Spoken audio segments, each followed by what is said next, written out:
very suddenly, which of our technical terms is probably at use? Jump cut. Jump cut. Excellent. That would be a jump cut. Okay. If the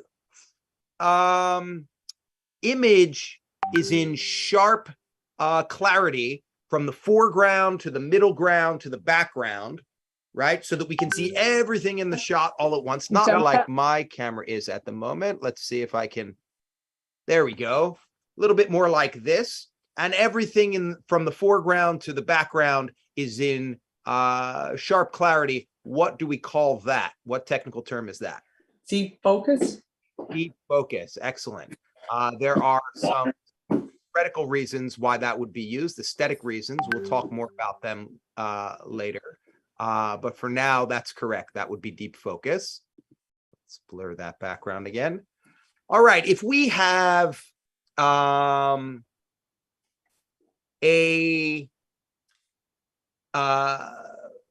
image of a character that is moving a lot, right? And seems to be following the character and be controlled, and the camera movements seem to be controlled by the character,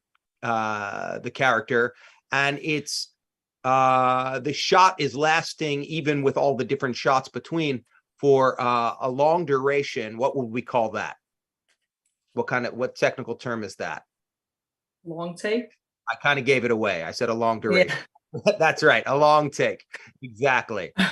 All right. How about when we have a color or shape or object seem to merge from one shot to another in a transition, so that the second shot seems to take over the compositional qualities of the prior shot? Which of our technical terms would that be? Graphic match. Graphic match. Graphic match. Miriam's doing some heavy lifting here. Excellent. Good work there, Miriam. Is everyone else following? You guys all with her? You feeling it? Any questions so far? What's that, Jose? Okay, great. Because I'll pause to go over anything. I just want to make sure we're covering all the material tonight. Okay. And if we are basically literally seeing or subjectively seeing through the eyes of a character, so that we see what they would see, what would we call that? Which of our Point of view. POV shot. Point of view, POV shot. Excellent. You guys are great. We're gonna get to the last technical term, sound bridge, tonight. But before we do that, we're gonna do just one last look at a deep focus, because we only went over it briefly last week, and we stopped off in the middle of looking at this shot from All the President's Men. Here we go.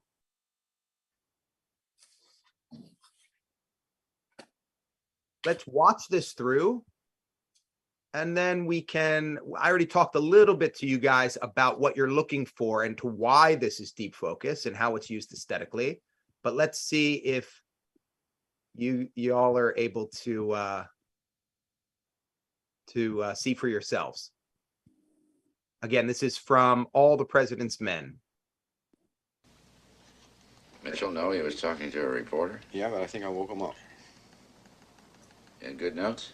Verbatim. He really said that about Mrs. Graham. Well, cut the words to her tit and print it. Wow. It was a family newspaper.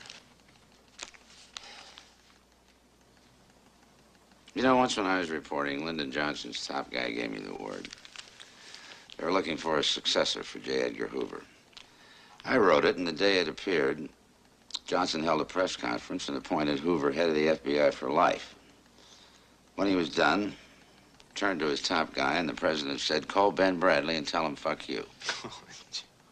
Well, everybody said, "You did it, Ben. You screwed up. You stuck us with Hoover forever." I screwed up, but I wasn't wrong. How much can you tell me about Deep Throat? How much do you need to know? You trust him? Yeah. I can't do the reporting for my reporters, which means I have to trust them. And I hate trusting anybody.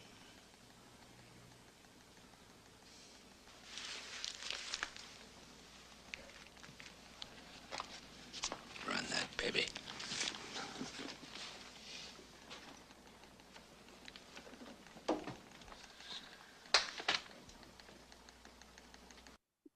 So in this scene, we've got the editor of the newspaper, the Washington Post here. And we've got his two reporters over on this side. Woodward and Bernstein, right? Played by the great Robert Redford and Dustin Hoffman. They've been investigating, as you guys may know, the Watergate break-in for well over a year and a half, close to 2 years. They've written a story basically implicating the president of the United States, Richard Nixon at that time, of the criminal activity of breaking in, of calling the shot to break into the White House. The editor, of course, wants to run this story if it's right. This is a huge story. This is exactly what news reporters are supposed to do, especially in a free country with a free press, right? No one is above the law. And so it's their responsibility to uncover this activity and to report on it. But they've got to get it right. If it is wrong, it will be not only problematic for the democracy, potentially, right? For making a false accusation and for their line of work as journalists generally by calling into question the work that they do. Some may argue that we've reached that point a half a century later in other ways, but without digressing there. But most importantly to the editor, it would sink his newspaper, right? It would cause major problems for his newspaper and for him personally on the newspaper if they get such a story wrong. So the idea of truth and fact is necessary. And with truth and fact comes clarity. There is clarity throughout the shot. From the front, from the foreground, middle ground, and background, we, like them, right? We can see everything. There's a sense of transparency. There's a sense of all being revealed, right? In the background, we can clearly see there's no one else there. It's late on the news floor. Everyone else has gone home for the day. If we put up the volume, we can hear the click-clack of one typist maybe somewhere. Someone else is staying late. But for the most part, everyone else has gone home. You know, once when I was reporting, Lyndon Johnson's top guy gave me the You can word. hear it in the background. In fact, it may not even be a typist. It might be the ticker tape, a kind of ticker tape, a early form of, before social media, before the internet, before fax machines, right? A way of getting the AP's bulletins, printing constantly. The point is that we see how late and how dedicated they are to getting this right. We start with this shot, this full shot, this wide shot, where there's great space between the editor and his reporters. This is the space of trust. As he says during the scene, I need to be able to trust my reporters, right? And right now, he is having a conversation with them to bridge that gap, to make sure he can, in fact, trust them before running this story. There is a whole lot of empty space clearly seen in this deep focus shot at the beginning of the scene. When we go back and forth between the characters, we get the editor in a solo shot, right? A medium shot by himself with the clarity of the empty newsroom behind him. When we cut over to his reporters, Woodward and Bernstein, we're going to see that they are alone and no one is behind them either. And it's clearly seen that the newsroom behind them is empty as well. We see they have been working hard. They're relaxed. They're in a little bit more of a relaxed position, trying to decompress at the end of their long investigation. We're going to return to the shot between them to see the editor literally bridge the gap and cover the space that we saw as empty at the beginning of the scene. He is going to physically move across the space that had divided them right now and hand their copy back to them to say, run that baby, right? Effectively communicating both through physical action, through the use of the shot that combines and connects these three men in this moment, and by handing it off with the statement of approval to run that baby, gives it to them with the understanding that he trusts them, and they're going to and the story's going to go. They watch him leave, and we can see his muted excitement in the empty newsroom as he walks off, tapping the desk and clapping his hands together. Deep focus, right? Not just because the name of the informant, as in real life, was named Deep Throat, but deep focus is used here to communicate that sense of clarity, because this scene about facts, about truth, is all about clarity. And indeed, the whole film is basically shot in a kind of deep focus. Films of great ethics, of morals, of speaking truth to power often use this device of deep focus. If we think of Citizen Kane, where we saw lots of examples of deep focus, indeed, Orson Welles is a big fan of deep focus, uses it in pretty much all of his films, right? Even where the ethics are questionable, we use it there as well in order to clarify the fact that some characters are on the wrong side of the law, right? Such as in Touch of Evil, which we saw the opening sequence of.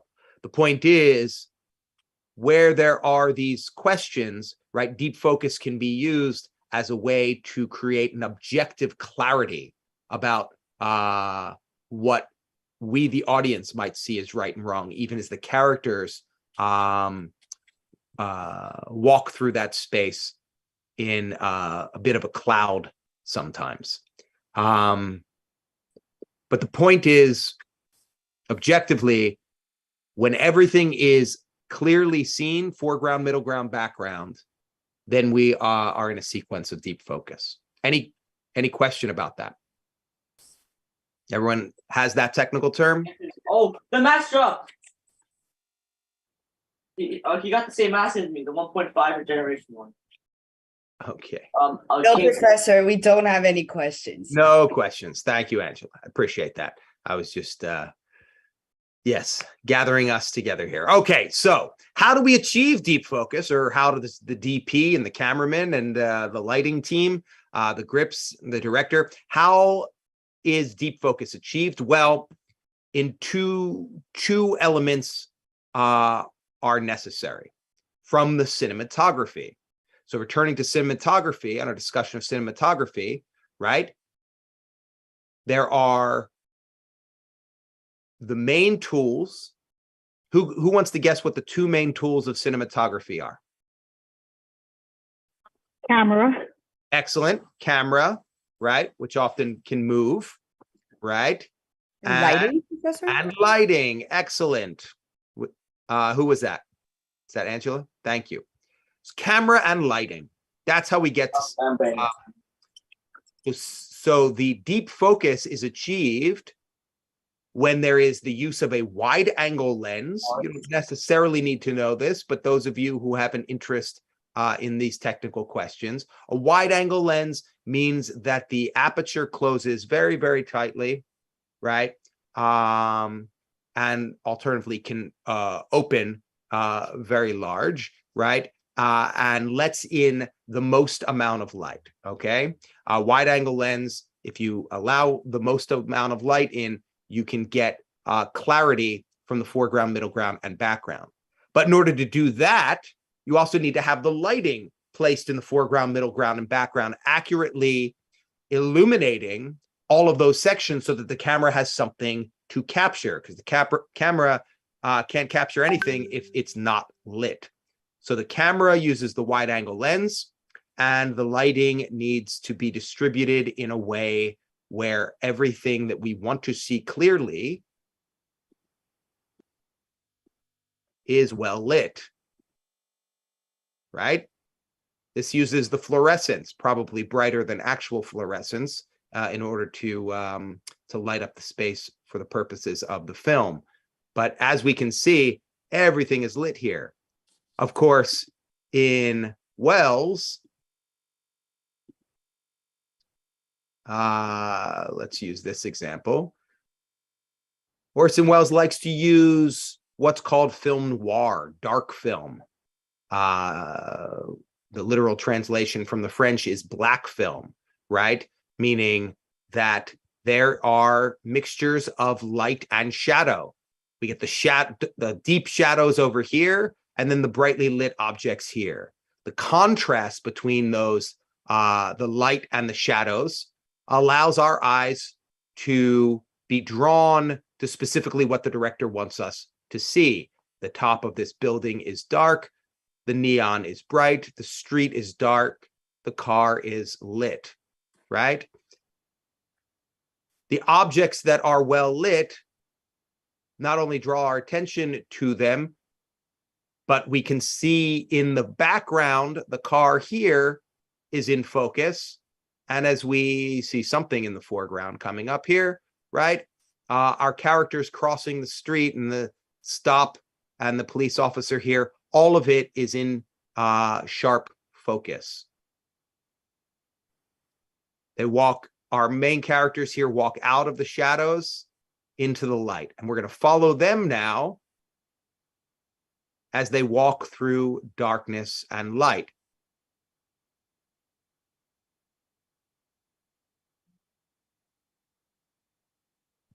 But the store lit in the background, the signs still in focus, even though they're in the background. The car in the foreground, our characters here in the middle ground, all of it is in focus. There's still a lot of shadow in the scene, but the things that we need to see, that Wells wants us to see to communicate the deep focus, are all there. So, we'll come to that in a moment. How is that lighting achieved? Let's look at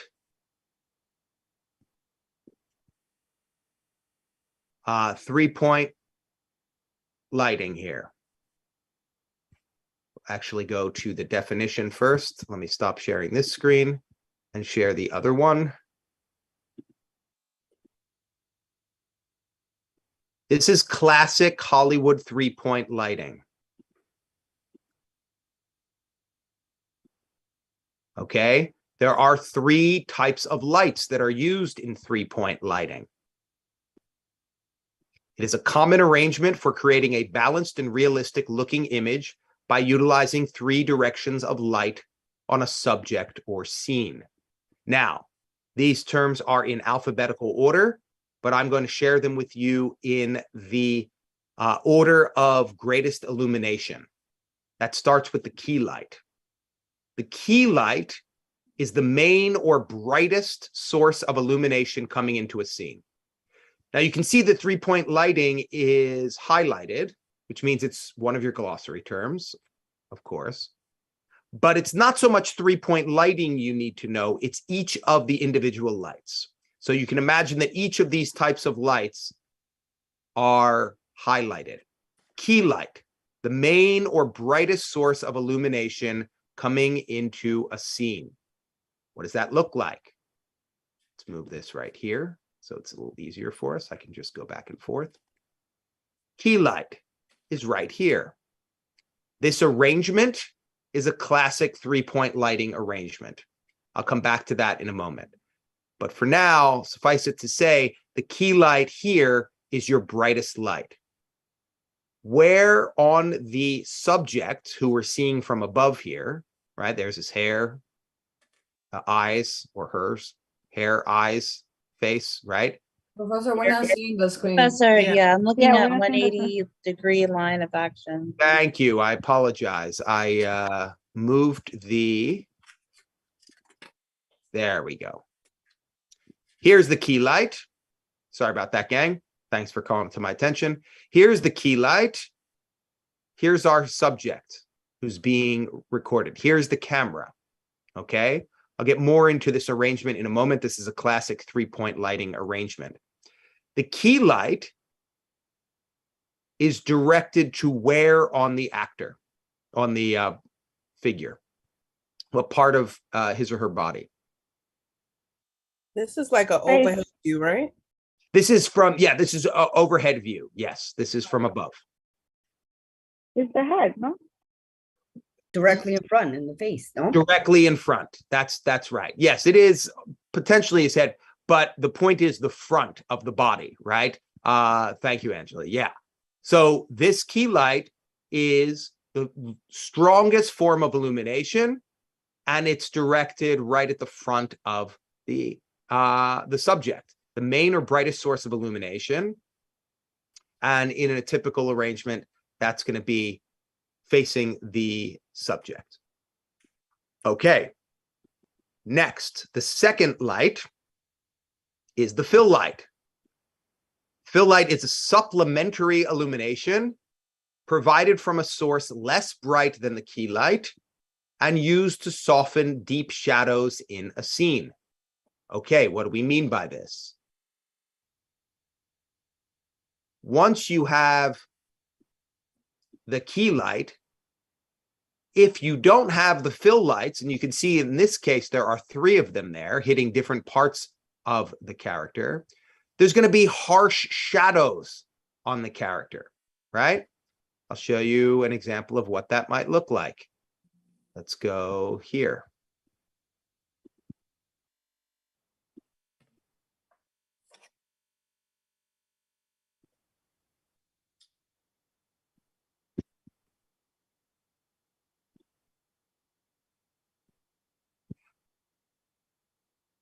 Let's try that again.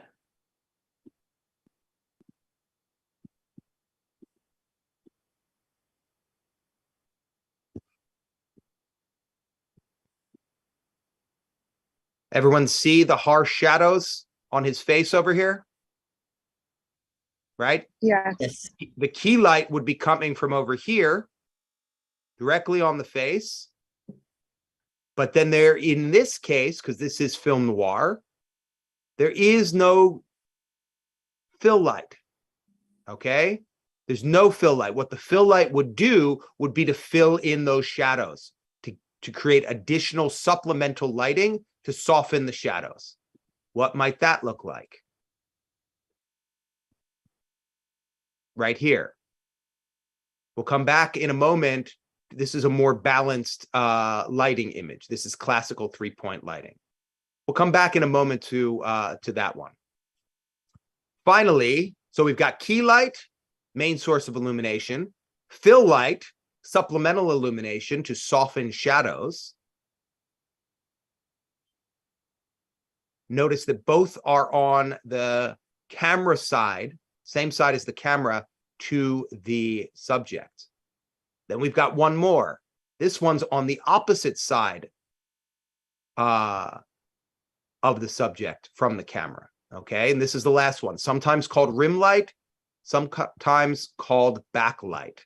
The backlight, the third light here, is highlighting illumination cast onto figures in a scene from the side opposite the camera, usually to create a thin outline around them. Let's look at that again. Where is this one? If this one is pointed toward the front of the character, of this figure, where's the rim light pointed? The back. The back. That's right. Also known as the backlighting, which is why it's called that, right? So you've got this triangulation of lighting to create a three-dimensionality to the figure. Okay, any questions so far? All right. The arrangement here, you can see the camera, is that the key light would be positioned not exclusively, but roughly 60 degrees to whatever side of the camera that the actor is facing. If the actor is turned more toward the camera, this might only be at 45 degrees, right? But in this case, based on the angle that the character is at, right, the key light is at 60 degrees to the side. So far, so good? Okay, this is the main source of illumination. Well, to balance that key light, the fill light then is going to be 60 degrees on the other side, right? Same side as the key light, same side of the camera, or same side as the figure, but on the other side of the camera over here. All right, on the other side of the figure. 60 degrees on this side to fill in the shadows. And then finally, the rim light or backlight is going to be opposite both the figure and the camera so that the figure is between them. And that's going to create small highlights and a sense of three-dimensionality to make the character pop from the background. So what does that look like? Which light do we think this one is? Fill light. Fill light, yeah. Excellent. Why would this one be the fill light? Because there is still with light shadow. There's light shadow, and it's filling in what otherwise would be a harsh shadow there. Excellent. So this arrow is pointing to which light? Key light. Key light. Excellent. You guys are getting this, right? It's illuminated right on her face, the direction that she's facing. We essentially are in the position of where the camera is. So this key light would be roughly 45 to 60 degrees to our right. The fill light would be balanced at 45 to 60 degrees to our left. And then finally, what's this one with this arrow here pointed down to her shoulder? Backlight.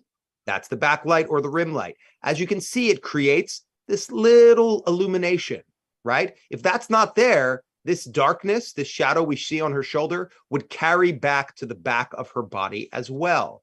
Okay, it makes her pop out of the background a bit, gives her a sense, sculpts her image in the frame. Okay, any question on that? It creates a little halo or rim effect, which is why it's called a rim light, and backlight because it's coming from behind her, from her back. Okay. I just want to say, Yeah. I have a friend who does the props for film, and he FaceTimed me, and I just want to say I didn't realize how big the lighting is. They're huge. Like for certain, yeah, like I didn't realize how huge they are. Like, you know, when you see them on TV, like I guess it's from a certain angle or they only show certain ones, but they're like really huge fucking lights. And I was like, what is that? And he's like, oh, sometimes we shoot inside and we have to like make it look like it's daytime because they're brushing their teeth or something and they're not actually outside. And it blew my mind. And I was like, what? And he's like, yeah, they're not outside. Absolutely. Thanks for that, Julissa. Yeah, sometimes they'll shoot at night on the street outside for a daytime scene, and they will have lights bright enough to make it look like day. They are huge lights indeed. And of course, shooting inside at night as well, you would use those lights to create a daylight effect. Not all of them are like that, right? Some lights are as small as is implicated or implied here. But yes, some of them are absolutely massive. We saw some of them, if you remember back to the Henry V monologue, where Derek Jacobi was walking through the back lot or the sound stage, right? Giving him the monologue, we saw some lights in the background on the sound stage. So that gives us an impression of the lights that we're talking about. All right, now we're going to take a moment to look at film noir again. Okay. Let's go to this. Okay.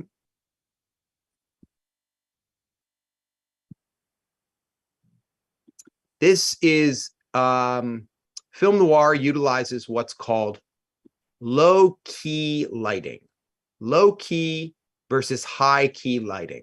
This would be high key lighting. And this would be, most of these examples, let's look at this one, would be low key lighting. What do we mean by that? We might think that, oh, it's very bright and illuminated here. Wouldn't this be high key? And this one is softened. Wouldn't this be low key? It's not how it appears, however. High key and low key lighting refer to the literal height of the light in the outside the frame, right? From the ground, okay? So high key typically is a light that's higher up, casting an illumination down onto the actor, okay? So that already the shadows are going to be directed toward the floor, right? Most of the shadows are going to be on the floor. They might create some shadows on the side of the face, and so the fill light comes in to get those shadows. Low key lighting is lower down in height, closer to the ground, sometimes on the level of the actor, sometimes even lower, pointing up at the actor, creating harsh shadows on the character, right? And into the background. So let's look at some examples of that. Low key lighting is used in film noir in order to create high contrast. So high contrast is different than high key. You can think of the opposites going together. Low key creates high contrast. High key creates low contrast. Okay, let's look at the low contrast again. Low contrast, not a lot of difference between the light and the shadow. There's definitely some shadow, but it's not harsh. The side of her face isn't in total darkness, right? It's just a little bit in shadow. So we would say that this is low contrast. And to achieve that, the key light would be higher up from the ground, high key, okay? As compared to low key lighting, right? Where the light is basically on the same level as these figures and creates high contrast, deep shadows, and harsh lighting, okay? In pretty much all of the, let's find another good example here. Right, on this drummer here, everything falls into darkness in the background and a low-key light hits him on his shirt and face, right? This is from Orson Welles' Lady from Shanghai. This is a good example of the two pictures of Michael Myers, the old one and then the new one that they made. The old one, when they did the lighting, you can only see his face and it was like completely pitch black. And then in the new Michael Myers, you can see his entire body and the back. Which is this from? Where is this? The two, the Michael Myers, the old Michael Myers movie, Halloween. they showed, The yeah, original Halloween, yeah. yeah, they showed just his face. Like, it was like, you know, of course, scary because it like made it ominous. And then the new one, it's just the background, his body, you know, so it's like the difference in lighting. Which, by the way, and this is just my opinion, the older ones were so much better for some reason. Absolutely, I Yes, agree. definitely. I agree. There's no more horror films, I feel like. Right, they got to the point where it's the gorier, the slashier it can go, right? No, but it wasn't even that, Professor. So like Jalissa was saying, just the lighting and the way like the camera moved, I don't know, the direction wasn't Yeah. as great. Actually, Professor, I emailed it to you. 'cause I You thought did. it was funny. There's no more suspense. Like it's like you could literally from the beginning, you could just be like, all right, I already know what's gonna happen at the No, end. Whitney, watch Hereditary. I'm telling you that is scary. I watched. I watched it. It wasn't scary to you. That one, that one had a little different, yeah. I get Okay, that, because but it was a slow as far as burn, right? the Halloween, I was just like, no, it's not happening. Halloween was more like an action film, in my opinion. It didn't really feel like horror. I think they was just trying to make their way into like an additional Halloween, and they just need to stop where they at. That's Yeah, it. I agree. I think they should just stop remaking everything because there's no more originality. They just keep remaking the same Right. I movie. feel like they ruin like the original. Yes. Yeah. You know, We're- the we're- original is, they're classics for a reason. Yeah, we're one step away from Batman fighting Michael Myers. I'm pretty sure that's the next movie at this point. You know, you'd all like to see that, so don't lie. Batman taking down Michael Myers would be. Oh my god. Batman's a good example of Shadowing. a film noir hero, right? A character that hides in the shadows, right? Here, I think this is from The Third Man. We saw another the scene we saw from the funeral where the characters were all looking across the grave at one another as different characters entered. That's from the same film, The Third Man. You can see the bright light at the end. Oftentimes, not only will there be a low key light, sometimes the main source of illumination isn't even coming from in front of the actor. It will silhouette, lost that there, by coming from behind the actor, right? The backlight will sometimes be the strongest light in the shot. But in traditional classical 3-point lighting, it's the key light that is the strongest, brightest form of illumination, right? There's Orson Welles again in Touch of Evil.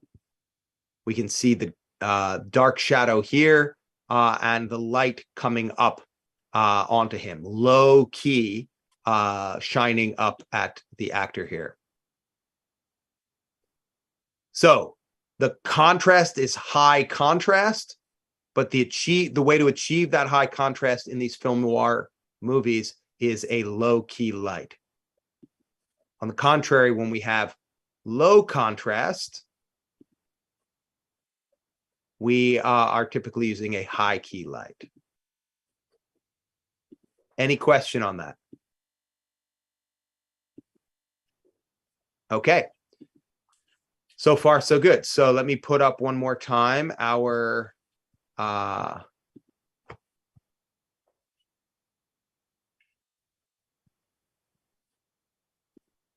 definition here. So you can see the 3-point lighting, the 3 that you want to know: key light, fill light, and backlight. And then you'll also want to know about, high key versus low key lighting. All right. Not as a definition term, but for your other questions on the midterm. We're good on that? Great. Yes. Then let us turn to our last technical term here, the sound bridge. Okay. We haven't had a chance to really get into sound yet. We'll circle back to do that, I think, at this point after the midterm. If we have time at the end of class today, we can continue that conversation. But to make sure you have this down, let's look at sound bridge here. Sound bridge is an aural connection, referring to audio, referring to sound, occurring between two scenes that either one continues sound from the end of the prior scene into the beginning of the subsequent scene, or two initiates sound from the subsequent scene before the end of the prior scene. Folks, this is something you've heard, seen so many times You don't even, it's going to be very familiar to you. But you just didn't know it had a name. Its name is sound bridge. So we're going to be able to identify it. What's missing from this definition is that sometimes both of these things can happen at once. Sometimes the sound from the prior scene can carry into the next scene, while at the same time, the sound from the subsequent scene can begin at the end of the prior scene. Okay, let's look or listen to some examples here of this. All right, so this is from Citizen Kane.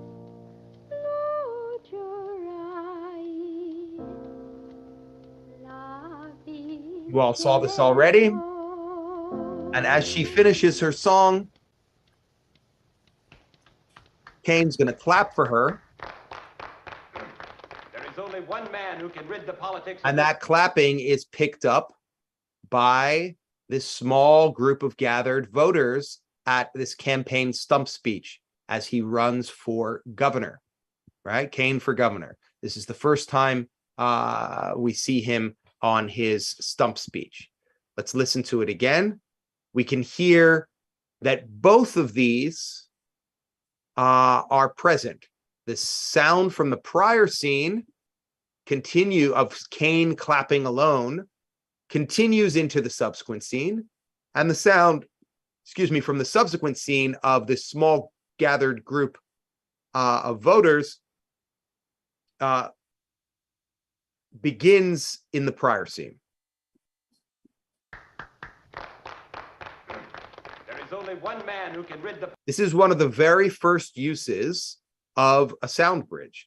Orson Welles, in his great innovation, basically utilized this in a couple places, used sound bridge, but this is one of the most powerful because it's narrative as well. He claps for the quote singer, as we talked about when we discussed Citizen Kane, right? Upon meeting her the first night that they meet, right? And listening to her play, he said he wanted to hear her. She plays for him, and he's about to run for governor. Of course, she is going to be the undoing of his governor campaign.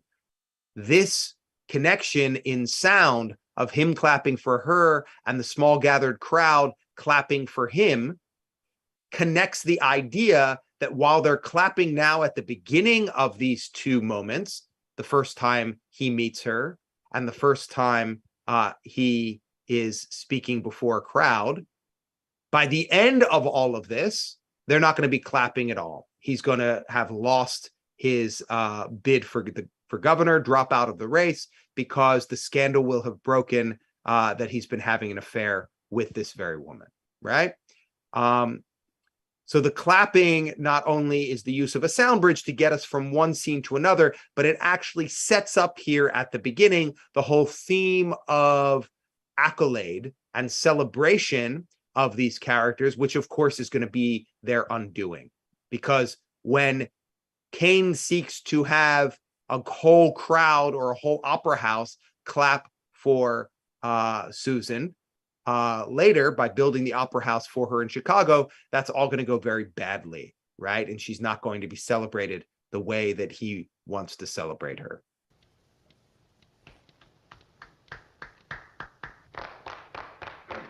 There is only one man who can rid the politics of this state of the evil domination. Okay. Any questions so far on Soundbridge? We can hear the sound being carried over from the prior scene to the next scene, and the sound from the subsequent scene beginning in the prior scene. Let's go to a second example. This is from Silence of the Lambs. Talk about great horror films, or suspense films, right? This is the FBI agent Clarice Starling, played by the great Jodie Foster, talking on the telephone to her boss. Well, Lecter altered or okay, she's on the phone and she's explaining the most recent clue that she just found by talking to Hannibal Lecter, the prisoner who has been a kind of informant for them. She's going to look up in a moment. It may appear that the subsequent shot is what she's looking at, but it's not. It is a whole other scene in a whole other place. But we hear her continuing to talk. The way we know it's another scene in another place is that at the end of the sequence, she's there at the bottom, right? Ready to collect some materials from inside this garage. All right. So it's hard to see exactly, but you're going to have to take my word for it. This subsequent scene is in a different place. It's not what she's looking at. Okay. But we continue to hear her voice on the telephone, even though she has already moved locations from inside that house where the telephone is to this space. Let's listen. Well, Lecter altered or destroyed most of his patients' histories prior to capture, so there's no record of anyone named Moffat. But I thought the yourself reference was too hokey for Lecter, so I figured he's from Baltimore, and I looked in the phone book, and there's a yourself storage facility right outside of downtown Baltimore, sir. Unit 31 was leased for 10 years. Okay. We hear her continue to talk on the phone, even as we're already at the location that she's talking about and is going to investigate next. I figured he's from Baltimore, and I looked in the phone book, and there's a yourself storage facility right outside of downtown Baltimore, sir. Unit 31 was leased. Any question on that? That's example one. The sound from the prior scene continues into the subsequent scene. Okay. You're not going to have to identify which version it is when you have your example on the midterm, right? You just need to be able to identify that it's a sound bridge. I just want you to be paying attention to where the sound is coming from and which scene it's bridging from. Okay. I got the thumbs up from Whitney. Excellent. Okay. Let's do another example. This is from The Usual Suspects. Kevin Spacey, perhaps not the most popular person now, but still a great film. Bryan Singer, for that matter, too, perhaps.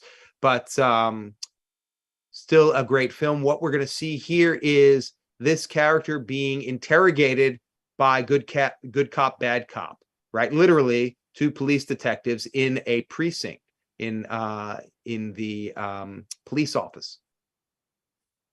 However, as we go into this character's memories during the interrogation, and he thinks about the answer to the question he's being asked and to continue his story, we're going to start to hear the sounds from what would otherwise be a flashback, the sounds from his memory.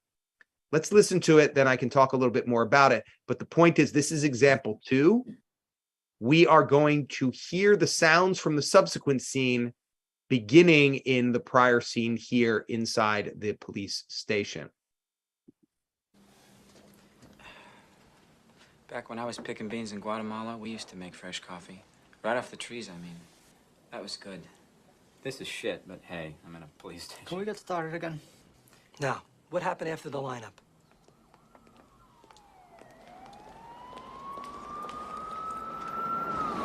The desk sergeant was actually trying to tell me that he couldn't release you. I mean, can you believe that? You weren't even charged. So the sirens we hear, right, are coming from this scene because they're stepping out of a police station here as well. And so Professor, so it's like the reverse of the other one? That's exactly right. Yeah, Emily. The sound begins in the prior scene, even though it is originated from the subsequent scene. Okay, let's listen again. Now, what happened after the lineup?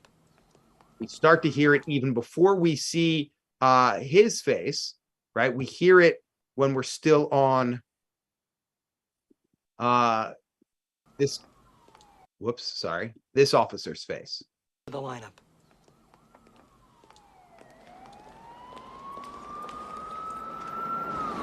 The desk sergeant was actually actually trying to tell me that he couldn't release you. I mean, can you believe? And it carries us, it bridges us from one point in time and space to another point in time and space. Again, this is really going detailed, folks. You see and hear this all the time in every television show and movie you've ever seen. I'm sure this is used, at least some example of it. But now we're looking specifically at how it's done and understanding that it has a name. What's that name? Believe that? What's the name for the technical term?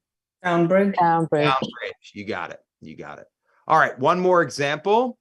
This is an interesting one because it takes the similar to the Citizen Kane example, where it's going to have the prior scene continue into the subsequent scene and have sound from the subsequent scene start in the prior scene.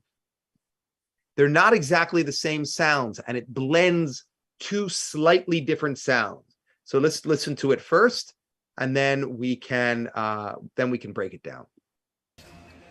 You know the question. And to set up the scene for those, I'm sure most of you may know, but this, of course, is Trinity meeting with Neo. They're at a nightclub toward the beginning of the film, and she is informing him that there's more to know and that she can help him answer the question, what is the Matrix? Okay, because he's been led deeper down the rabbit hole, so to speak.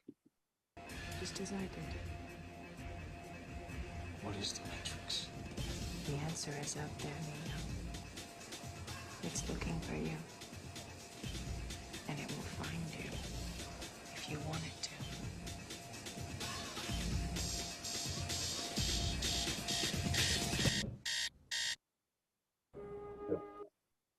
to. Okay. So what are the two sounds that we heard? Which sound begins in this scene and carries over to the next scene? The music, the club? The music, yeah. The club music, right? The techno music in the background. And then what's the sound from the subsequent scene that begins in this scene and blends with that techno music? The alarm. The alarm. Excellent. Yep, you guys got it. So the sound of the club, right? The sound of the music in the club seems to become and transform and morph into the sound of the alarm clock.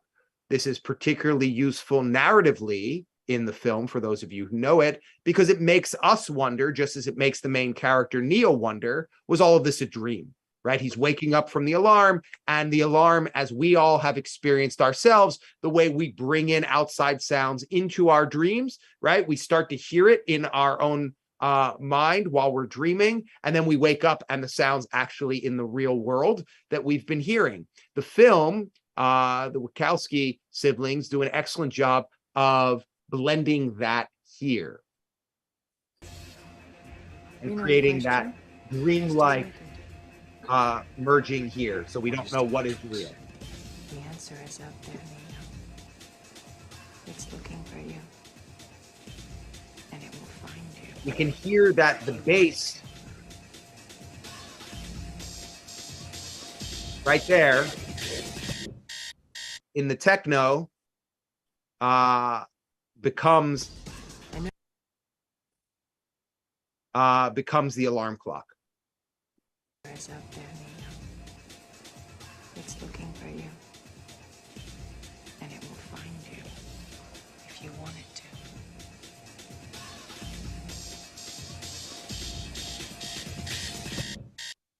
Almost sounds like cymbals in the background that becomes the sound of the alarm. Any question on that one? Okay, that's sound bridge, folks. That's your sixth technical term.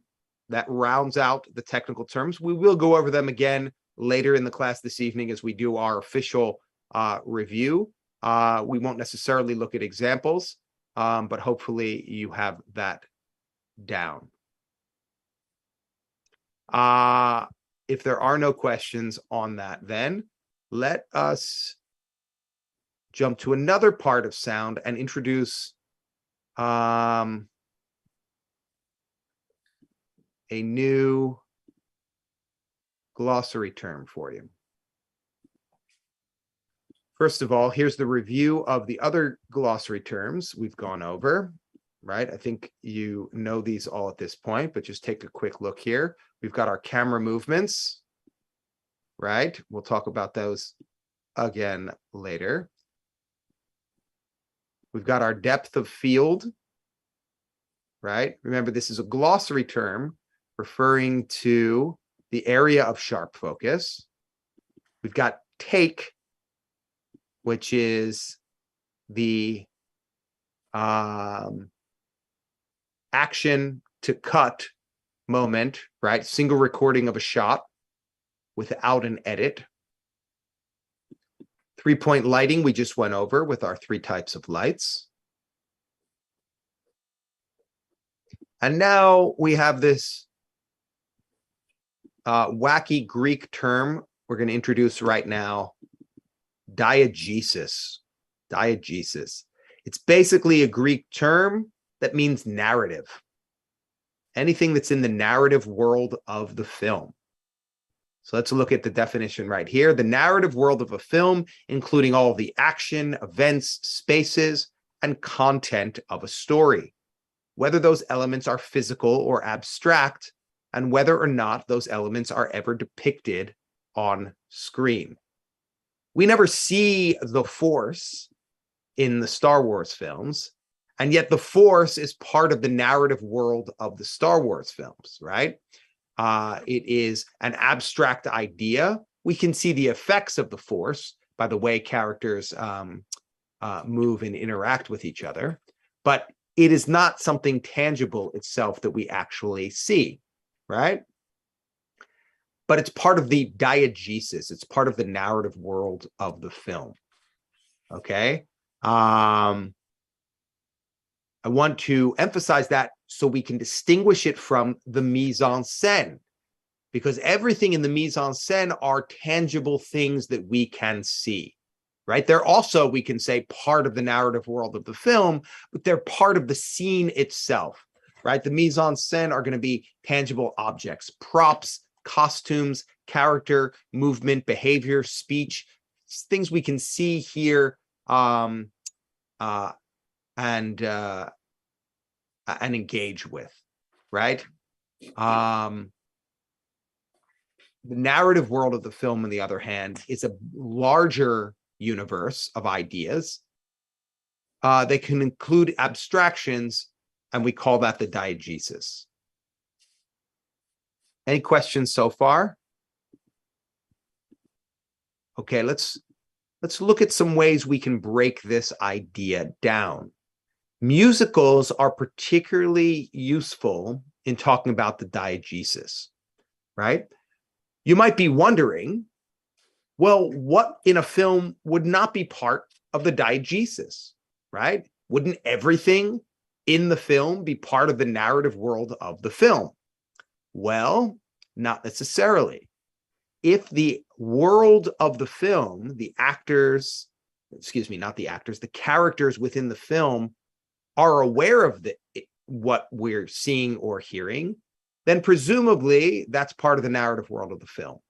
If they are not aware of it, then we would say it's outside the diegesis. We would call it non-diegetic. The best example of that is theme music. We mentioned horror films a moment ago. What would the Friday the 13th movies or the Nightmare on Elm Street movies, or for that matter, Halloween be without the incredible soundtracks and themes that underscore those films? And yet, if Jamie Lee Curtis could hear, right, the sound that we associate with Michael Myers, the theme song of Halloween, every time he was close by, the way that we can hear the music, then she would know he's near, right? She would know what's going on. She would be aware of his presence because she could hear the music. But she can't hear the music. We hear the music. The music works to enhance suspense for us. The music, the theme music, and this is most often the best example of something that is outside the narrative world of a film. The music is considered non-diegetic. Okay, non-diegetic sound outside the world of the film. The hero theme of any film, right? Star Wars music, right? Harry Potter's theme. All of these things enhance the experience for us, the viewer, but the characters themselves are not aware of them, of that sound. Now, that doesn't mean that all music is non-diegetic, that all music is outside the narrative world of a film, because certainly if a character, as in the example we just saw from Citizen Kane, right, is singing and playing music inside the shot, or we hear music in a club, right, then that is diegetic music, diegetic sound.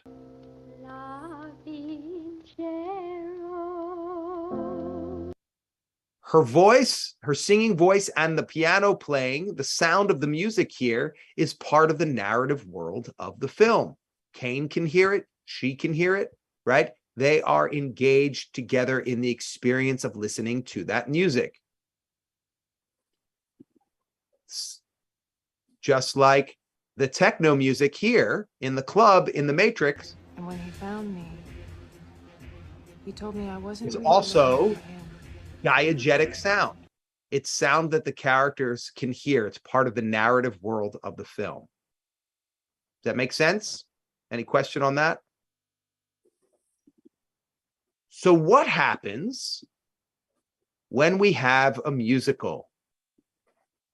And in that musical, we can see characters singing, but we don't see the instruments playing the music. Now, this isn't the best example because there is one shot which shows us that there actually is an orchestra playing, but we can think of many of the songs in Singing in the Rain that you guys just watched, where characters are singing Good Morning, or Moses Supposes, or Singing in the Rain in the middle of the street and dancing in the rain.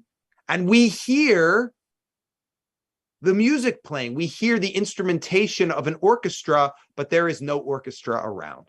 This happens in musicals all the time.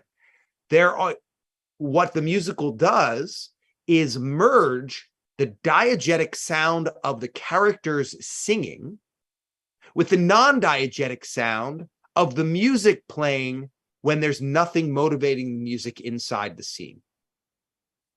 So when Donald O'Connor and Debbie Reynolds and Gene Kelly are all singing Good Morning together, when they have the great idea about how to save their film, we hear them singing together, but we also hear the music underscoring them. But there's no orchestra there. The orchestra music, because it doesn't exist inside the world of the film, would be considered non-diegetic sound, right? And the singing voices of those characters would be diegetic sound because they're all singing together. Now, folks, just to be clear, this is a glossary term. You really just need to understand that diegetic means the narrative world of the film. I'm going a little deeper with this to explain to you this background a little bit. You aren't tested on the complexities of this idea that I'm sharing with you. I just want to give you the full range of what it means. The main point for you to take away is that the diegesis is the narrative world of the film. Everyone with me? Okay. All right. All the rest is, deeper, further explanation, but don't get bogged down in worrying about understanding these nuances. So, diegesis is going to be on the midterm. Diegesis is one of your glossary terms. That's correct. Okay. All right. Good question. Thanks, Emily. Okay. So, musicals do an excellent job of merging the diegetic and non-diegetic world of the film. Why? Because what's very special about a musical is the idea that when characters, I shared this again too soon, excuse me. When characters in a musical, there's a progression that happens with the emotional level of intensity for characters in a musical. The way musicals work, right? Suddenly people bursting into song, right? Happens on this in this progression. Characters begin, like in every other film, talking to each other, exchanging ideas and thoughts and feelings through regular speech. But there comes a certain point where that's not enough in a musical, right? When Gene Kelly really wants to tell Debbie Reynolds how he feels about her, and they're out on the back lot of the movie studio, he says, wait a second, I can't tell you here, not like this. And he takes her into the sound stage, and he puts on the lights, and he puts up the backdrop, and he puts on the fan, and he creates the mood. He says, I'm building the mood. As he describes what he's doing by building the mood, he then begins to sing. And the song goes a level beyond, an emotional level above the speech, right? The speaking gets us to a certain extent, but in a musical, characters sing their feelings. When it gets intense, and it doesn't have to be a positive emotion, it can be a negative emotion too, but oftentimes in romantic comedy musicals, right, it's a positive emotion. The characters sing their feelings. So they burst out into song.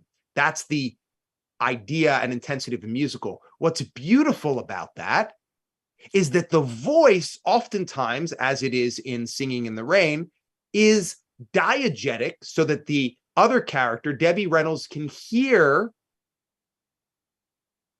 Gene Kelly singing to her, hear his voice, but we have the sense that, like us, she can also hear the music, the instrumentation that's underscoring him, that they've become united in this moment in such a way, they've become so bound together that she shares in the non-diegetic world of the song in his head. Does that make sense what I'm saying, folks? She doesn't only hear what's actually in the world of the film, of his voice singing, but she also hears what's in his head in terms of the music playing. She's sharing, as it were, the soundtrack of the orchestration that's playing. This is something that is unique to musicals, that they do very well, that musicals do very well to capture the sense of shared experience.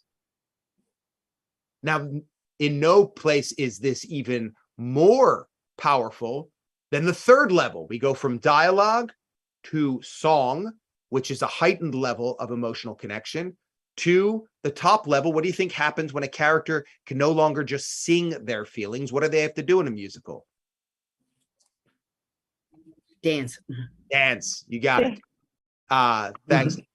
They dance. They can no longer sing just how they feel. They have to dance it out. And to be sure, not just the connection between Debbie Reynolds and Gene Kelly, but also with Donald O'Connor with the song Good Morning, right? They sing back and forth to each other initially, right? And they can hear together the shared experience of the orchestration under the surface.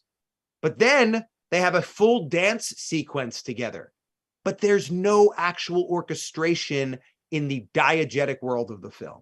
It is all a shared experience of the music in their collective mind, right? That's the beauty of the musical. Make sense? Now, that doesn't mean that in every song in a musical, all the pieces are going to be a blending of diegetic and non-diegetic worlds. To be sure, at the end of of Singing in the Rain, when Debbie Reynolds comes out and is singing behind the curtain, right? There's an actual orchestra there playing the music. And that's the example that we see here from Gold Diggers of 1933 with Ginger Rogers. Gone are my blues and gone are my tears. I've got good news to shout in your ears. The long-lost dollar has come back to the fold. With silver you can turn your dreams to gold. Oh, we're in the money, we're in the money. We've got a lot of what it takes to get along. We're in the money, the the sky is sunny. Oh man, depression, you are through, you done us wrong. Oh, we never see headline about red line today. And when we see the landlord, we can look that guy right in the eye. Oh, we're in the money. Come on, my honey. Let's lend it, spend it, send it rolling around. We're in the money. I say we're in the money. Now, what's brilliant about this piece in Gold Diggers of 1933 is that this is during the Depression. And the way people connected by going to the movie theater and being able to connect vicariously through the actors on screen. They were struggling in their own lives at home for low pay, little work, seeking to have the experience of riches and the enjoyment of a lavish lifestyle that the characters in the film seem to enjoy.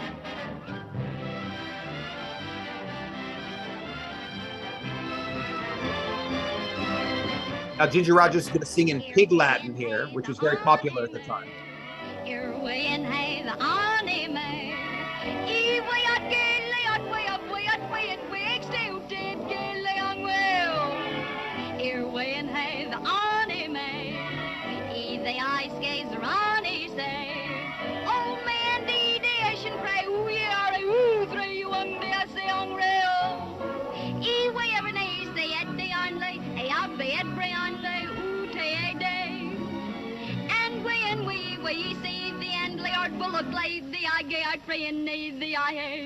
We're in the money, oh, come on, honey. Let's let it, spend it, send it, rolling around.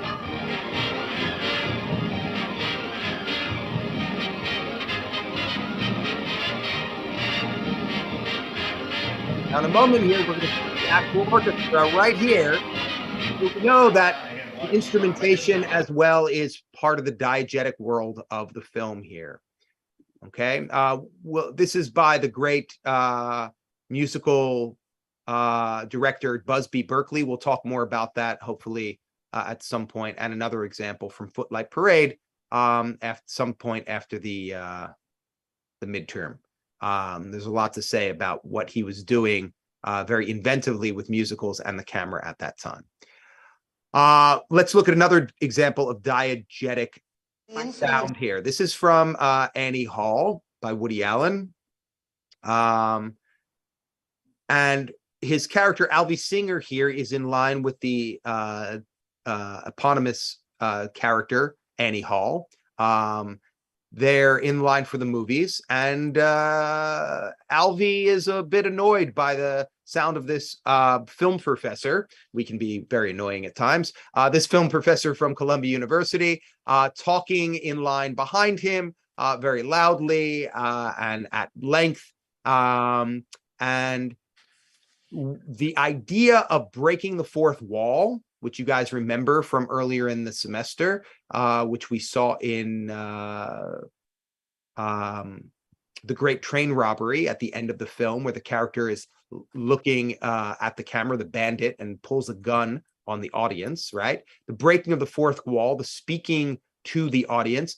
This is something that Alvy does regularly throughout the film. And what's going to happen here when he does it again is that by speaking to the audience, he is entering the non-diegetic world of the film. How do we know it's the non-diegetic world of the film? Because the other characters in line are not aware of us, the audience, but this character is. So he is going to look out at us, talk to us, engage with us, and in doing so, he leaves the diegetic world of the film and enters the non-diegetic space, where he's engaging in direct conversation with us. But for comic effect and purpose, let's see what he does here in this film. The influence of television. Yeah, now, Marshall McLuhan deals with it in terms of it being a high high intensity, you understand? A hot medium. What I as wouldn't opposed give for a to, large sock as with horse opposed to manure in Clint, it. which he uses essentially What do you linear. do when you get stuck on a movie line with a guy like this behind you? Wait a minute, why can't I It's just give my maddening. opinion? It's a free country. He can give you. You have to give it so loud. I mean, aren't you ashamed to pontificate like that? And the funny part of it is, Marshall McLuhan, you don't know anything about Marshall McLuhan's work. Really? I happen to teach a class at Columbia called TV, Media, and Culture. So I think that my insights into Mr. McLuhan, well, have a great deal of validity. Oh, do you? Yeah. Well, that's funny because I happen to have Mr. McLuhan right here. So yeah. Just let me come over here a second. Oh, Tell him. I heard what you were saying. You know nothing of my work. You mean my whole fallacy is wrong. How you ever got to teach a course in anything is totally amazing. Boy, if life were only like this. Okay, so the idea here is, right, the character steps out of the diegetic world of the film. None of these other characters in line are aware of this. But this guy who's being talked about actually is able to leave the narrative diegetic world of the film and step into this non-diegetic space. To build on that idea, right, by the end of the sequence, the character they're talking about is suddenly materializes and is brought out from behind this placard and engages in conversation with them. It works to great comic effect, but it plays with the idea generally of the diegesis. The one more example of diegetic sound and non-diegetic sound is voiceover. Voiceover, folks, is something that most of the other characters in the film cannot hear. Even though one character may be sharing the voiceover of his or her own experiences, right, with the audience, with us, that voiceover would be considered in most cases to be non-diegetic. Okay? Because So kind of like when they're doing like their thought process, like when they're thinking about something, is that also, could that be non-diegetic? Like absolutely, because like- we're inside the head of the character Right. and the rest of the world of the film. right, like they're in the classroom and he's like, oh man, I hope I don't fail this test. So like, you know, the teacher, blah, blah, blah. And then like it shows him like, you know, looking around that he's thinking, he's like, oh, that guy's definitely gonna pass. So that would be non-diegetic because clearly they have no idea what he's thinking. You got it. Absolutely. I'm sorry, just a clarification. Non-diegetic sound is when they cannot hear it. When the rest of the characters in the Yeah. scene or the film cannot hear it. That's correct. Okay, got it. Because diegetic refers to the narrative world. So that means all the characters are part of that space. If it's non-diegetic, it's outside that narrative space. Like That Morgan also kind of- Freeman, like Morgan Freeman narrating. I was just about to say Morgan Freeman. In which film? He narrates so many freaking films. Oh, Right, like the penguin. narration. Yes, absolutely. Didn't he Yeah. did he narrate Shawshank Redemption too, or did he not narrate Shawshank Redemption? I think he Morgan- does. He did, right? He was also a character in there, but he also like he like told when he wasn't on screen, he was like also narrating parts of the story. And you guys are raising a good point. Sometimes the narrator is a character, and even when they are a character, if it's their thoughts, right, that's still outside the diegetic world. But sometimes there are narrators who are omniscient narrators who are not characters in the film, right? And we hear their voice separately. And certainly, unless for some reason, and in some comedies we can imagine that the characters would respond to the narrator, but unless that's happening, right, those characters are that narration is outside the narrative world. Wait, so yeah. So in Fight Club, when he was talking to his alternative personality, that is diegetic because it's technically in the film, or is that non-diegetic because the guy wasn't even real? So what? Well, if you're referring to when he's doing voiceover, right? When we're hearing him talk to us, the audience, right? That would definitely be non-diegetic. Right? No, I'm talking about when they had that scene when he was actually confronting, I think it was Matt Damon. I think Matt Damon was the alter ego. That would be diegetic because we see him, they're interacting in the film. No, it's Was it Brad Pitt. It was Brad Pitt. Oh, thank you. Yeah. Okay. You're welcome. When he was interacting with Brad Pitt, that's not non Oh my goodness. What's interesting there is there's no one else around to see it, right? Right. In most of those scenes. So, right. What we can think about we're entering into an interesting space because we talk about the sixth sense as well. I don't want to spoil anything for anyone who hasn't seen that film, but when you're dealing with circumstances where certain things are part of the narrative world for some characters, but not others for whatever reason, because certainly the Brad Pitt character is part of the narrative world of Ed Norton's life in Fight Club, right? Of his world in that film, right? Even though he may or may not be Like a real person, but it's right, but right. he's the way he's manifested, right? The other characters are aware of it, but they're aware of it in a different way, right? So it's a good example. It creates some complexity. That's the sort of thing that could go either way. But your instinct is right that what makes it interesting is it's playing with the notion of the diegesis. It's playing with the idea of what is part of the narrative world of the film. What are the other characters engaging with? Yeah, I was thinking. I mean, it's a good film too. It was really good. I remember. Yeah, it's excellent. Yeah, I teach it in one of my other classes because it's a powerful example of characterization and how he comes to cope with and deal with his insomnia and other issues. And the evolution of that character is particularly fascinating. We're going to break in a moment. The main thing I want you to take away from this issue of diegesis is that there are three main components of sound. Okay. What would you guys guess are the three main components of sound in any film? One of them is music. Music. Definitely. Music is one. Voices. And what is it? Voices. Voices, which we would Voices, call yeah. dialogue, right? So dialogue is another. Excellent. Characters talking to each other. And then noises, which we would call sound effects. Noise. Yeah, sound effects, right? Sometimes those sound effects are real world sound effects, like the sound of walking, as we saw with Jimmy Stewart in The Man Who Knew Too Much. And sometimes they're fantastical sound effects, like in science fiction films, the sound of laser blasts and things like this. Sometimes there can be sound effects that are in a character's head, right? Similar to a voiceover, right? In that case, those sound effects we could understand to be non-diegetic. But the point is that those three things can all be part of the diegesis. Music can be part of the diegesis if, as we saw in Citizen Kane, someone's playing music, or as we saw in The Matrix, people are listening to music at a club or somewhere else. Music is oftentimes part of the diegesis, but it's also, when it's playing as a theme that the characters can hear, it can be non-diegetic.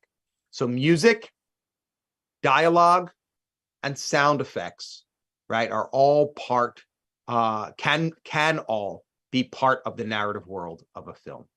All right. You will want to know that. All right. Any questions at this point? All right. It's a lot of information. Let's pause here. Let's take 15 minutes tonight.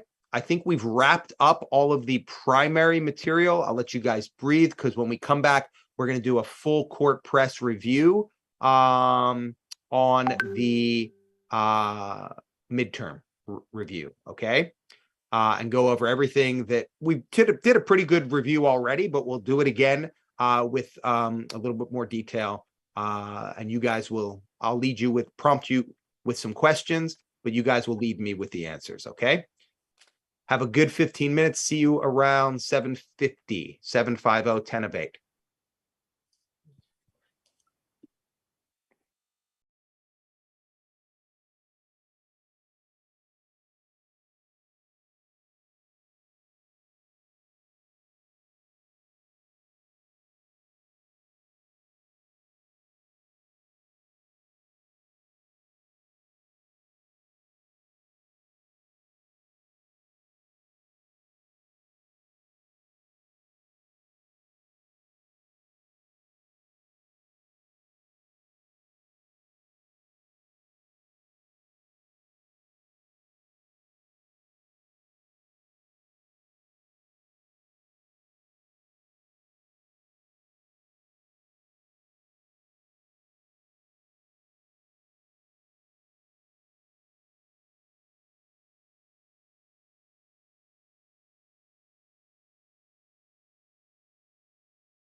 Okay, gang. Took a couple extra minutes there. Let's come back together. Let's take a moment to see if you guys have any questions. I've hit you with a lot of information tonight. Hopefully it is all making sense.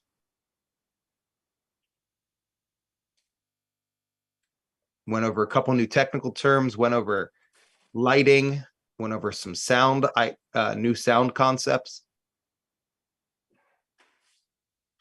And we will move into the midterm review now. Are you also going to post the midterm review? Yes. Okay, good. Thank you. Yeah. Midterm, we have to be in person, right? It's not going to be posted. That's correct. And that's a good question, Julissa, to just go through the overview of what the midterm looks like. So yeah, we're I know some professors post and then give you like a week to do it, or it is open note. That means your notes. None of the Canvas materials will be available during the exam. Okay. But whatever notes you have for yourselves, you may use, obviously. We meet here on next Thursday at 6. I will give a similar breakdown to what I'm about to tell you now, just as an overview, and then let you guys get started. There are 3 sections. Section 1 is the glossary section. There are about 20 to 25 glossary terms. You will be given the definition. You will then have to select from a drop-down menu of all of the terms for the term that fits each of the definitions you're given. No definition will be used more than once, and all of the definitions, all of the glossary terms will be used, okay? So you can use process of elimination if you need to, but hopefully you'll know them all from initial view anyway. The glossary terms section is broken down into 4 subgroups, okay? Those 4 subgroups are theory, film background and theory, then animation, then montage, and then cinematography. And there are anywhere from 3 to roughly 7 or so definitions under each of those subgroups, okay? We'll go over them in a second, but I'm just going to go through the overview of the exam first. Section 2 is the multiple choice section. You guys are familiar with multiple choice at this point. You've been doing them every week for your quizzes. Instead of just 5 questions, though, and about a single film, there will be about 20 to 25 questions, multiple choice questions, all with 4 possible answers.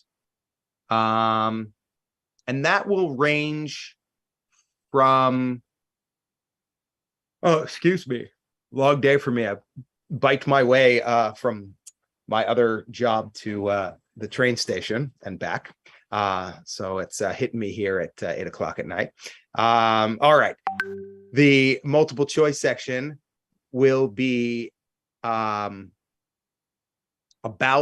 the films we've been assigned for the semester. If I've shown you clips of films, such as Annie Hall, we just looked at a clip of, or Gold Diggers of 1933, right? I'm not talking about clips I've shown, right? But if you've been assigned to all of the films you've been assigned to watch at home from the beginning, right, and taken quizzes on, those films, almost all of them, well, a lot of them will appear on the exam in some form. You will want to know the directors. That will be the easiest way to navigate those questions. It's not exactly a matching game, but if you know the directors of each of those films, it will help you. And certain facts about the films, but most of all, knowing the directors of each of the films you've watched will be an advantage. You'll also want to know some of the basic theoretical ideas we have been going through over the semester. We'll go through that again when we do the full review in a moment, but that section, the multiple choice section, is roughly 20 to 25 questions. The questions about the films make up at least a third of those questions, okay? There will be a couple questions about the reading, the optional reading assignments that have gone up every week. Wait, professor, you said we didn't have to read those. You don't have to read those, okay? And I'm not asking you to read them now, but you want to be familiar with the writers of those optional readings and their titles, okay? Just have a familiarity of those. There's a handful of them, maybe eight to 10 of those writings. Some of the technical ideas and film craft will be in those multiple choice questions as well. I will go over that with you in a moment when we get more into the detail of the review.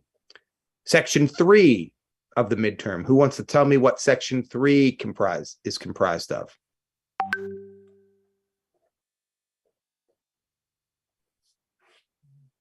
Technical terms. Technical terms. Excellent. Thank you, Rosa.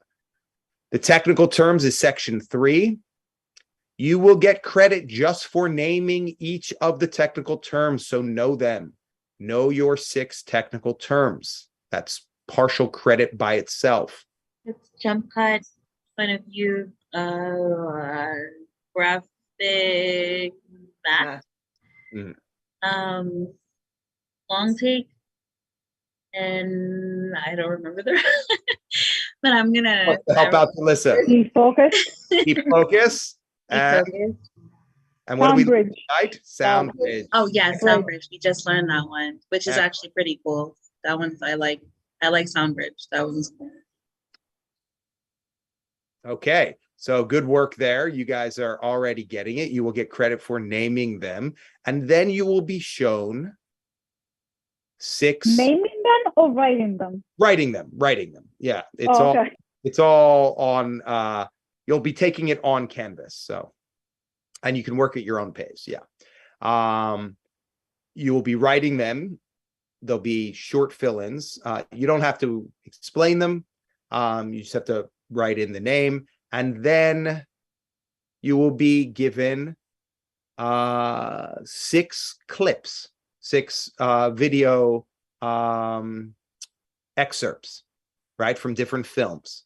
You'll watch those excerpts, those clips, and you will want to match the technical terms to each of the clips that they apply to. Again, as with the glossary terms, each of the technical terms will be used once. All of them will be used, and none of them will be used more than once, okay? So you'll match each of them one time to each of the clips. You'll fill them in after watching the clips. The clips range in time from about a minute to 4 or 5 minutes at the most, okay? You will have time to watch the clips more than once if you need to.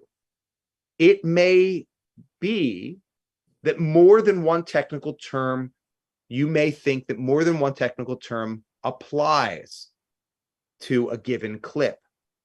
In that case, right, if you think that, look for the one that seems the most obvious and that doesn't appear in any of the other clips. Okay, because certain technical terms will only appear in just one clip. Okay. So again, like process of elimination, you may want to go through all of them. You may think that, for instance, one of the technical terms, pick one, applies in 2 different clips, but then you watch through it again and you see that, oh, one of those 2 clips another technical term also applies, and that's not in any of the other clips. So that one would be definitely the example for that technical term, right? But you would not give a credit anyway? No, because I want you to specifically identify which clip is identifying most obviously each of those terms, okay? Look, if you think you see or hear a sound bridge in two different clips, but one of those clips also has a jump cut, right? Then, and nothing else has a jump cut in it, then the one that you thought might be sound bridge is actually jump cut, and the other one that was also, sound bridge would be the sound bridge instead. I actually think it's much clearer than this because my feeling is that only one technical term applies to all of these, but you guys are not going to be looking at it with quite the same level of nuance. So you may think that multiple ones apply. So I'm just giving you guidance as to how to figure out, if you think that more than one apply, how to figure that out. Okay. I hope that makes sense. For each section, you are given 45 minutes, maybe even an hour. I have to look at that again. I like to keep it to 45 minutes because I like to pace you. I think you will all be able to complete this in 45 minutes. If you have more than 45 minutes, typically what happens is you just start questioning yourself for the last 15 minutes and making changes that your first instinct was probably right anyway. But if you have 10 minutes left and you think you need more time than that, you can let me know and I can give you additional time, okay? So 45 minutes per section. With the technical terms, what that means is the 6 clips that you have, you will be able to watch at least 3 times each. I think the total amount of time for each of those clips, or for all of the clips together, is less than 15 minutes. It's like 12 minutes or so, 12 to 13 minutes.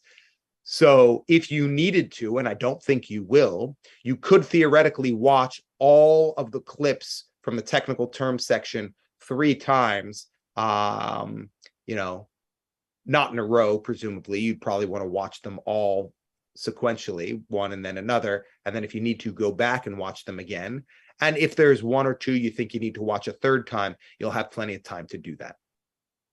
Does that make sense? Is that clear? Okay. Yes. All right.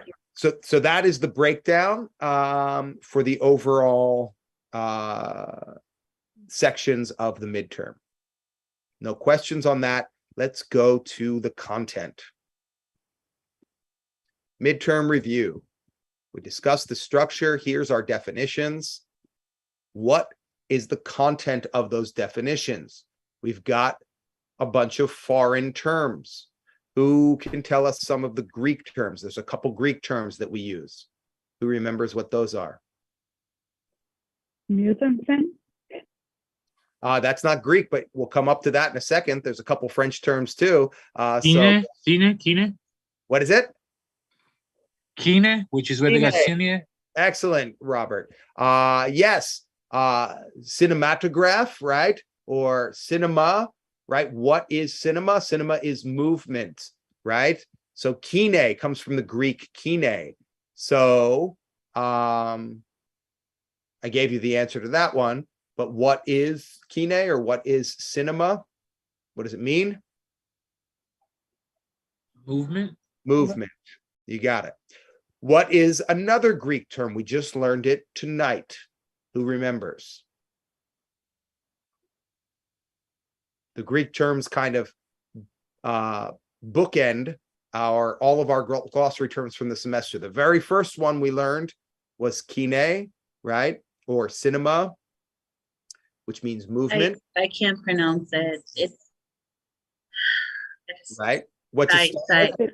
Yeah. I keep thinking diabetic, and I know it's not diabetic, but diegesis. Diegesis. I'm so sorry. That's all right. Just think the G for globe, and what is the diegesis with the globe in the middle there refer to? Diegesis is The narrative, because it's the right. Yeah. narrative. Narrative what of the film? I'm trying to give you a clue with globe. Yeah. Oh, the Word? World, right? The narrative World. world of the film, right? The G in the middle of diegesis, like the globe, narrative world of film. Oh, That that's a might great way to remember it. that may help some of you, may not, everyone learns in different ways. So if that's useful, fantastic. If not, forget it. Yes, diegesis has the G in the middle, narrative world of the film. That's our most recent Greek term. What's that crazy German word we learned early on? Who remembers? Gesamtkunstwerk. Yeah, excellent. Okay. The Gesamtkunstwerk. Yeah. I should have mentioned, folks, that there's a part of the exam where you have to pronounce all of these words exactly right. All right, I'm gonna go ahead and just drop the course. Thank you, Professor. You know what? We're gonna just nominate Angela. Angela, this is you. We're gonna get you to say it. And submit. She's coming the closest to it, right? Submit your vocal recordings. You'll have an opportunity to upload those. Okay. Yes, you do not have to say them. You only have to see them and match them. The German word is the Gesamtkunstwerk. And who can tell us what the Gesamtkunstwerk is? What does it mean? Total work of art. Total art. Total art? I hear a lot of folks saying it. Excellent. The total artwork, right? Or the everything art, right? Excellent. Couple French words. Rosa told us one of them already. What was that, Rosa?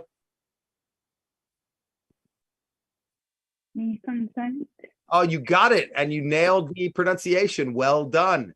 Okay. Mise en scène is one of the French terms. What does that mean? What does that refer to? Everything within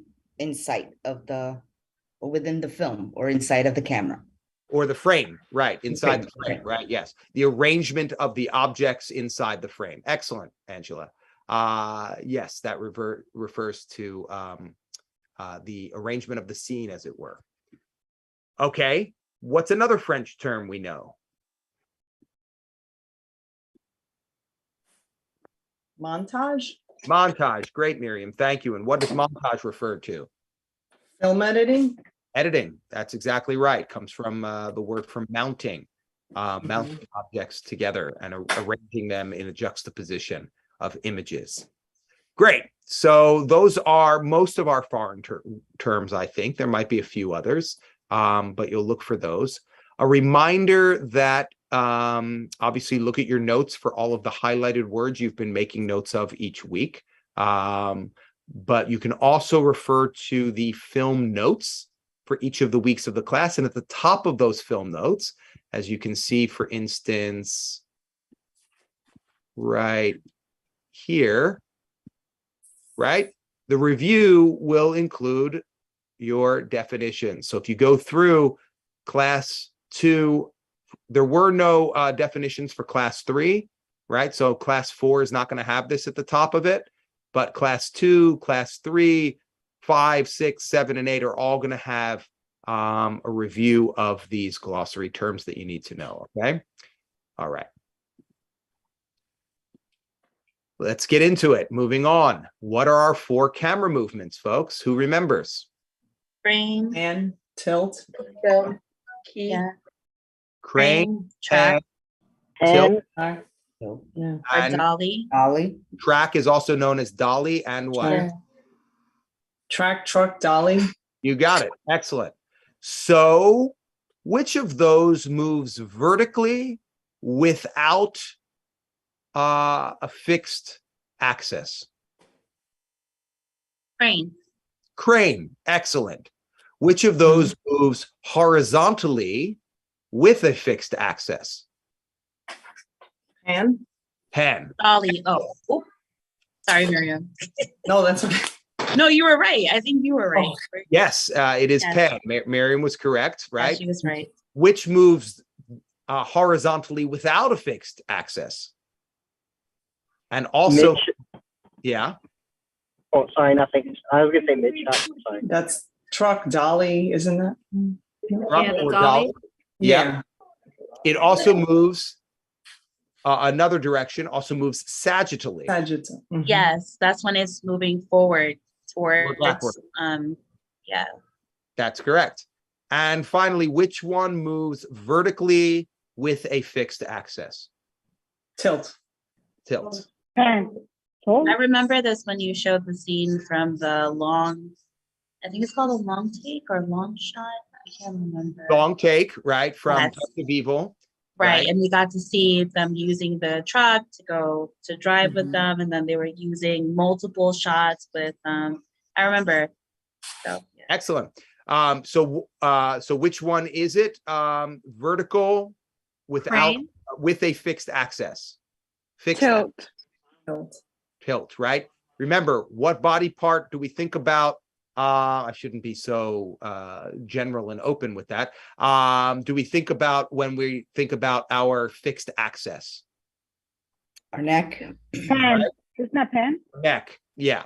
Fixed axis is our neck. Looking up and down is the tilt. Looking side to side is the pan, right? Horizontal is the pan. Think fixed axis is your neck. Looking up and down, right, is your tilt. Okay. Any question on that?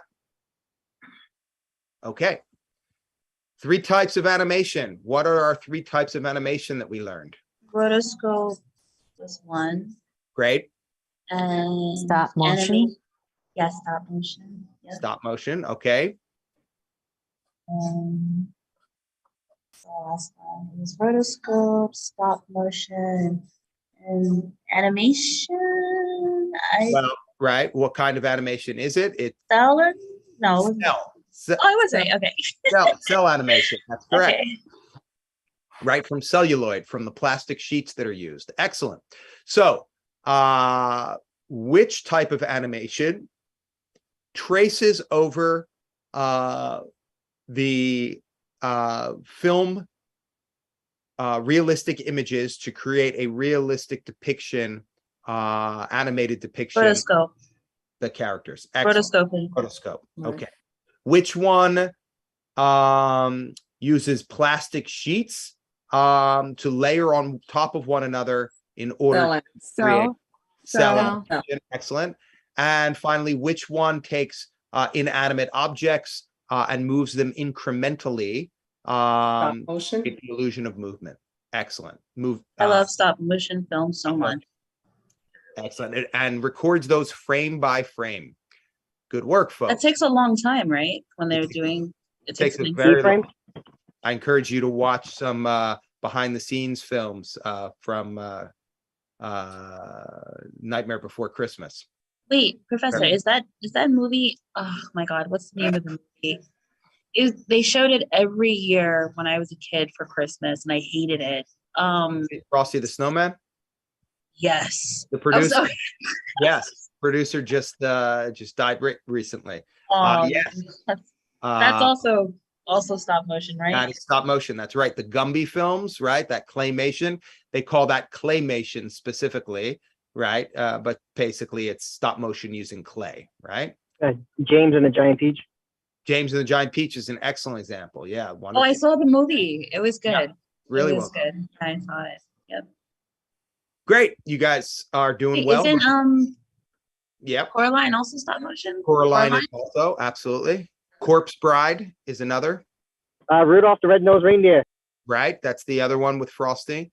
Actually, maybe it is Rudolph that's the stop motion and not Frosty. Frosty may be regular animation. I have to think. It was when they showed the birth, like who Chris, oh my God, Santa Claus was, and like how he grew up, and then like yeah, well, maybe yeah, it was both of them.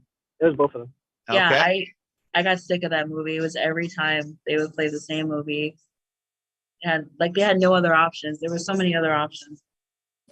I like the part when the girl reindeer says, "She thinks I'm cute."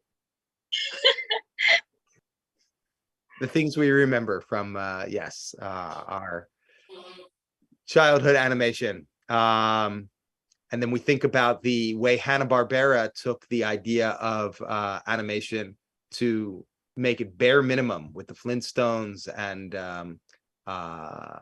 other. Oh, they made that? I just thought that was, I never connected that. So that was, they actually. I think that's Oh. Hanna-Barbera. No, maybe- no, you're right, but I never made that connection because I remember watching it on, what's that TV channel?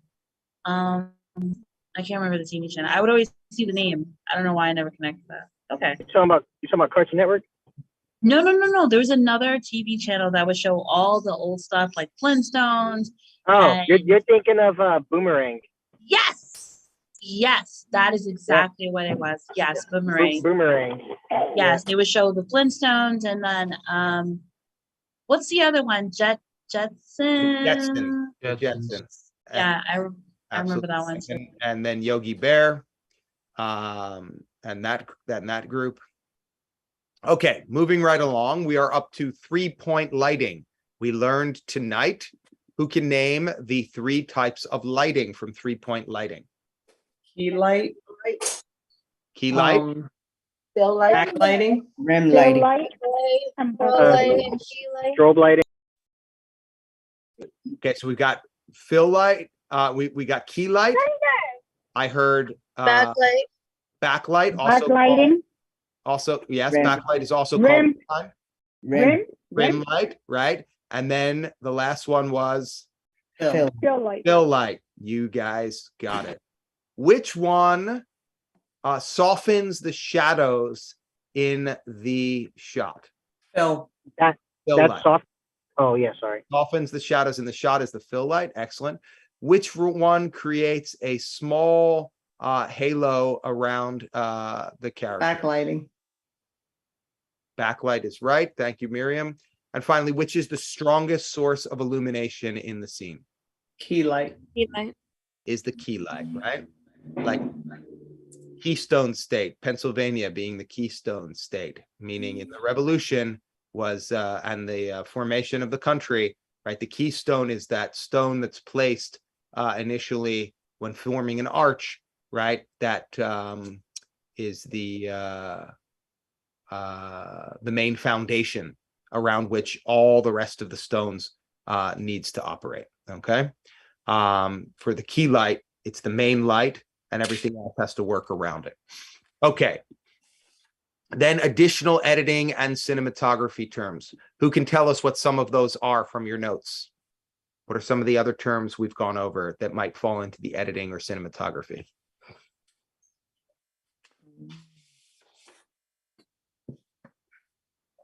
Sorry, what was the question?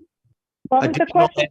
Additional editing and cinematography terms. What are some of the other terms we've gone over that are our glossary terms?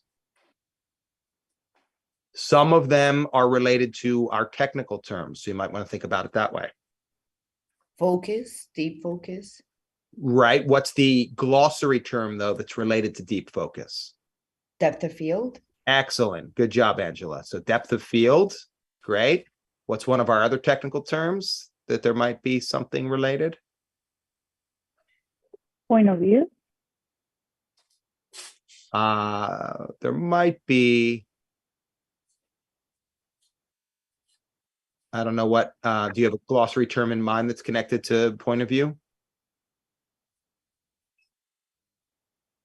What about long take? What definition, what glossary term is related to long take? It's a little bit of a trick question because it's right there in the name itself. A take. Shots. Take, exactly. Okay. A take. Take is one of our glossary terms, right? Juxtaposition, right? That is one of our glossary terms. Know that one. Cross cutting. Parallel action, parallel editing. Excellent. Who was that? Whitney. Whitney, good job. Yes, also known as cross-cutting. And montage. Montage we talked about with the French word up here. But yes, montage for sure. What about how do we establish consistent screen direction? What is that device that's used for consistent screen direction? Who remembers? The 180 degree. The 180-degree rule.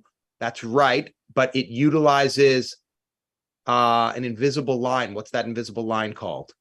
The axis. The axis of action. There you are. Very good. So know the definitions for all of those, folks. Okay.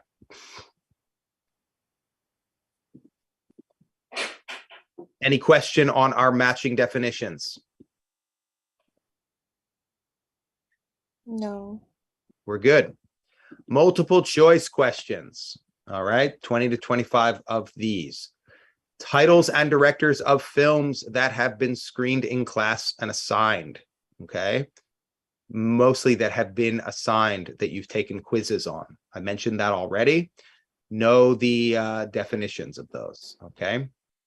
You'll also want to know the year, or at least the decade, that the first copyrighted film was made. Who remembers what that film was? Man on the Moon? By Edison.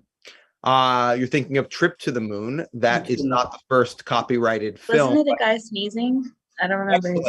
That's right. Fred Ott's sneeze. Who was that? Julissa? Jalissa. It was like literally like 2 seconds. It was literally just him sneezing, but Very fast. Fred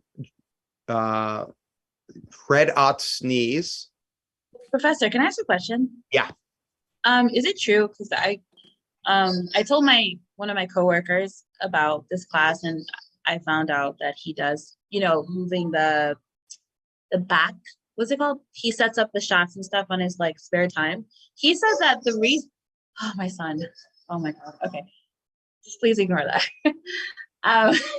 So he said the reason why everyone moved to California is because everything was copyrighted, and California was like the only place that they could move to do illegal movies, because technically, I forgot, I think it was what's his name? He owned everything, so they didn't want to pay him. Is that true, or? There were some issues with Edison. Edison was trying to monopolize the industry in New York and New Jersey. Oh, so it is true. There are a lot of reasons why. I wouldn't say it's exclusively true. The most important reason why the film industry moved to California, for anyone who's ever been to Southern California, is rather than have to shoot in a studio all the time, you can shoot outside all year long. What do you think that does for an industry that wants to keep putting out product, right? Can't do that in New York, especially when you had old equipment, right? Or New Jersey. You could only work during certain times of the year. The main reason folks went out to LA is that it was 70 degrees year round, and you could film outside, which is where the best lighting was, right? You didn't have massive lights at that time. So most of the filming was done outdoors on the large backlots, and they could do that all the time, all year round. Okay, that makes more sense. But it is true that there were issues with Edison as well, and his attempts to monopolize the industry here, and people just, started looking for other places. But California made perfect sense for that reason. Now, of course, the industry likes to torture its actors by making them perform, when winter is coming all year long. In Game of Thrones, up in the frozen north in Europe. So, doesn't have to be warm all year round. All right. Concepts relating to elements of cinema, types of edits, angles, and shots, right? What we mean by this, there's a lot of questions we had, right? About what are the elements of cinema? What are the 3/4 elements of cinema, folks? Who remembers? Plot. Movement. What? Are we talking about like the plots of the story? Yeah, I'm confused. That would be story. right? Remember we talked about,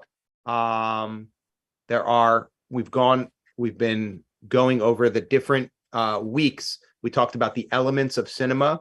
Week 1, we talked about the first element of cinema. Weeks 2, the second 2 weeks were broken into 2 parts, right? What's inside and outside. Sound. And then we just talked about sound is one of them. We just went over that tonight. Sound is one element of cinema.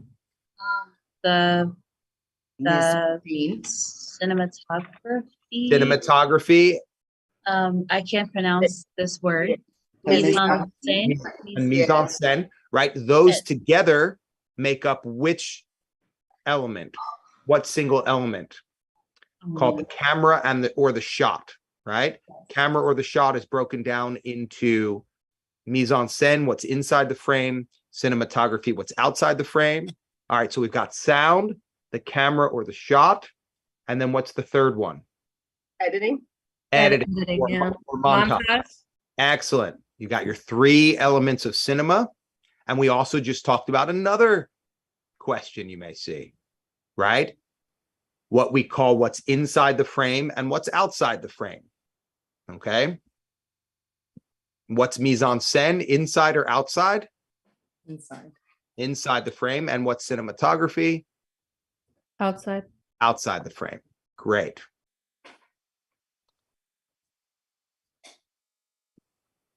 You'll want to know what elements make up classical continuity editing. 2 pieces in particular. Okay. If you look back at your notes for that week, I think it's week 2, you'll see what those 2 components are. Who remembers offhand? Is it hold on, let me get my notes. What was the question, Professor? The 2 components or the 2 elements that are necessary for establishing classical continuity editing. Think about the firefighter. Match on action. Excellent. Match on action. Shot. And think about another thing with a fire engine, right? If a dog is chasing the fire engine, right, we want to make sure that they're moving. Screen direction. Screen direction. Excellent. So classical continuity editing, match on action, consistent screen direction. Okay. All right. You'll want to know the name of the camera that Walt Disney, in his great genius, created. Okay. What's that? Multi-plane camera, I think it was. That's called. correct. That's correct. Yep. I already mentioned that you want to have familiarity with the optional essays that we're reading, assignments, essays. Again, you don't have to read them, but be familiar with the titles and the writers of those assignments. Or the writers of those essays. Okay. I think that just about wraps up the multiple choice questions. Giving you most of those there. And we have finally our short answer identification of the film techniques, of the technical terms. Let's go through them one last time. Let's name them first. What are our 6 technical terms by show of hands? Point of view. Okay, I think that was Arima. Okay, I didn't see her hand, but okay, point of view is 1. Miriam, I see your hand. Jump cut. Jump cut. Excellent. Rose, I see your hand. Long take. Long take is one. Great. We've got half of them. Oh my god. Ira, I see your hand. worse. Soundbridge. Sound bridge. Excellent. Emmeline, Oh my Graphic God. match. I just, graphic match. it's so much blurrier. What did you Oops. do? Okay. Need mute. I need to mute someone. I don't know who it is. Deep focused. Okay. Emmeline, what did you say again? I'm sorry. I said graphic match. Graphic match is right. There's one more. Whitney, I see your hand. Is it deep focus? Deep focus is right. I think that was all of them. I lost count for a Yeah, moment. that was all of them. Okay, great. Okay, so good work, folks. Let's go through them again. If you see objects in the frame seeming to switch position around the frame randomly, or jump around inside the frame, or transform from one object to another, or suddenly appear or disappear, which one is that? Emmeline, I see your hand. Jump cut. Jump cut is right. Great. If you see a scene where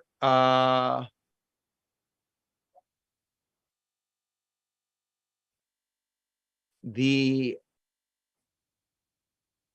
objects inside the frame, the composition in the frame moves from one shot to another shot in some kind of transition where those objects are captured together. What are we, which technical term is that? Myra, I see your hand. Graphic match. Graphic match is right. Sheeta, were you going to say the same?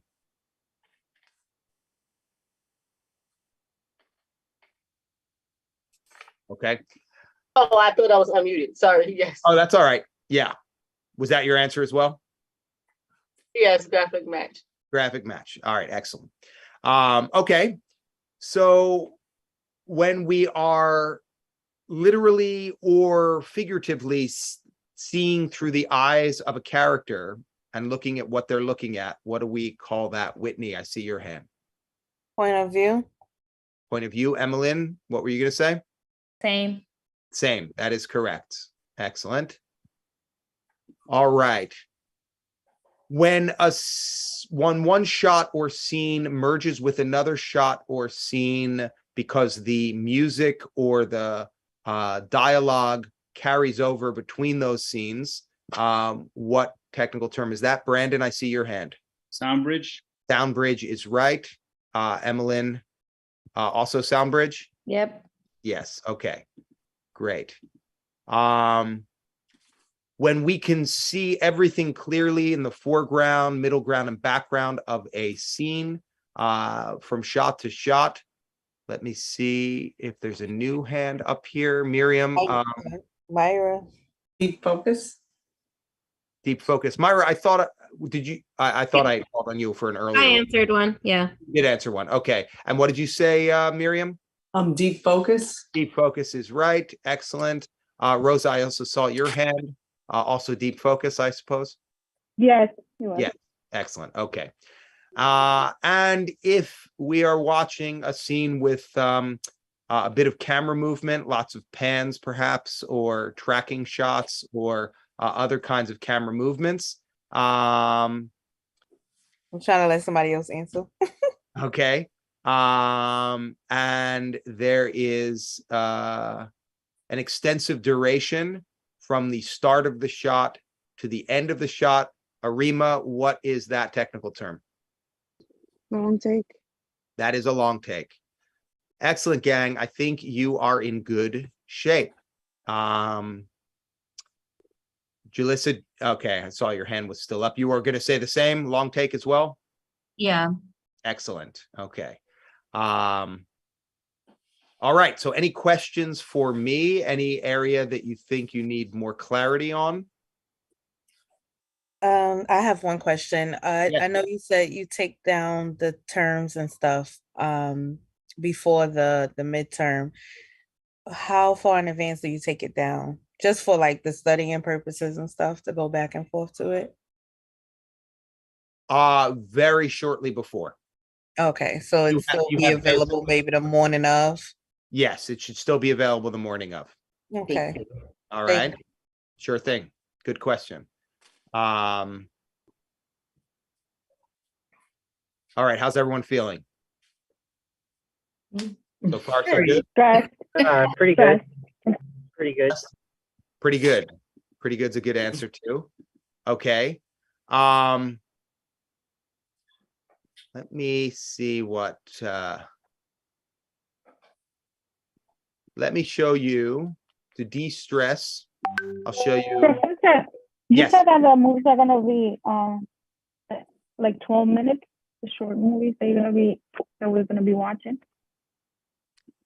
So you're going to be seeing clips. You're not going to see a full 12-minute film. Thanks for that question. Let me clarify. You're going to see clips for each of the technical terms. You'll see 6 different clips. Those clips will range anywhere from 1 minute in length to about 4 or 5 minutes in length. Okay.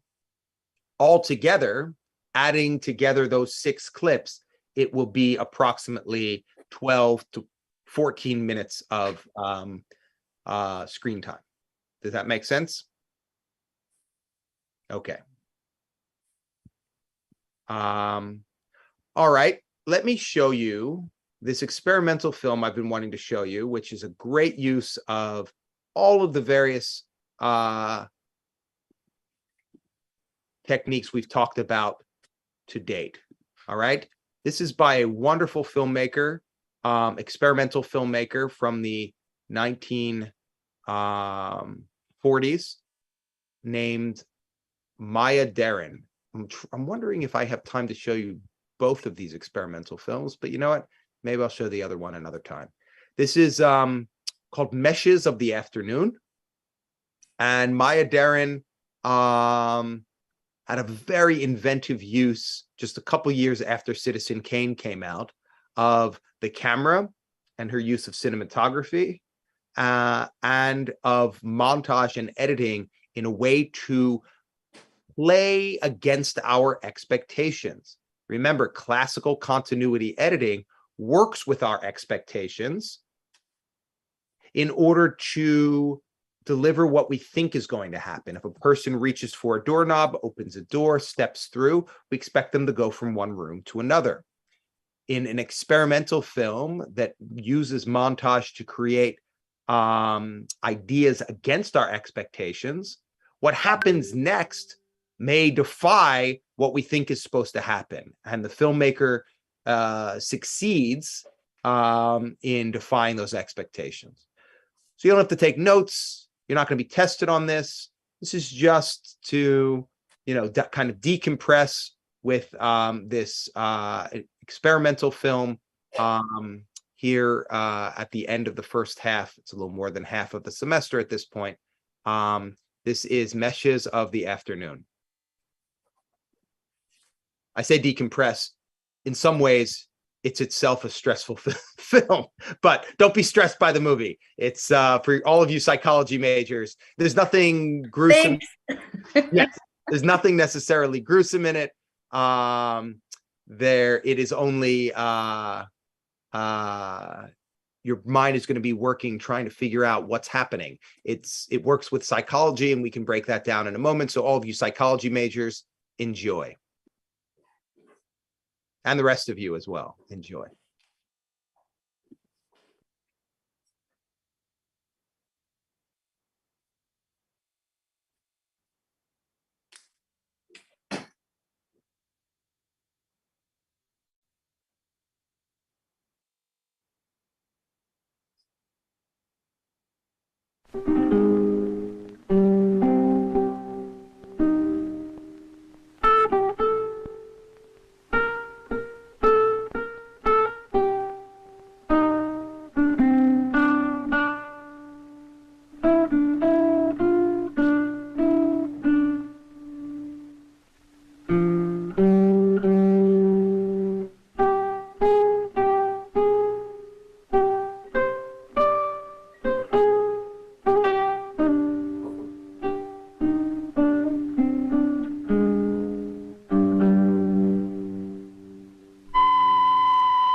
Okay, folks.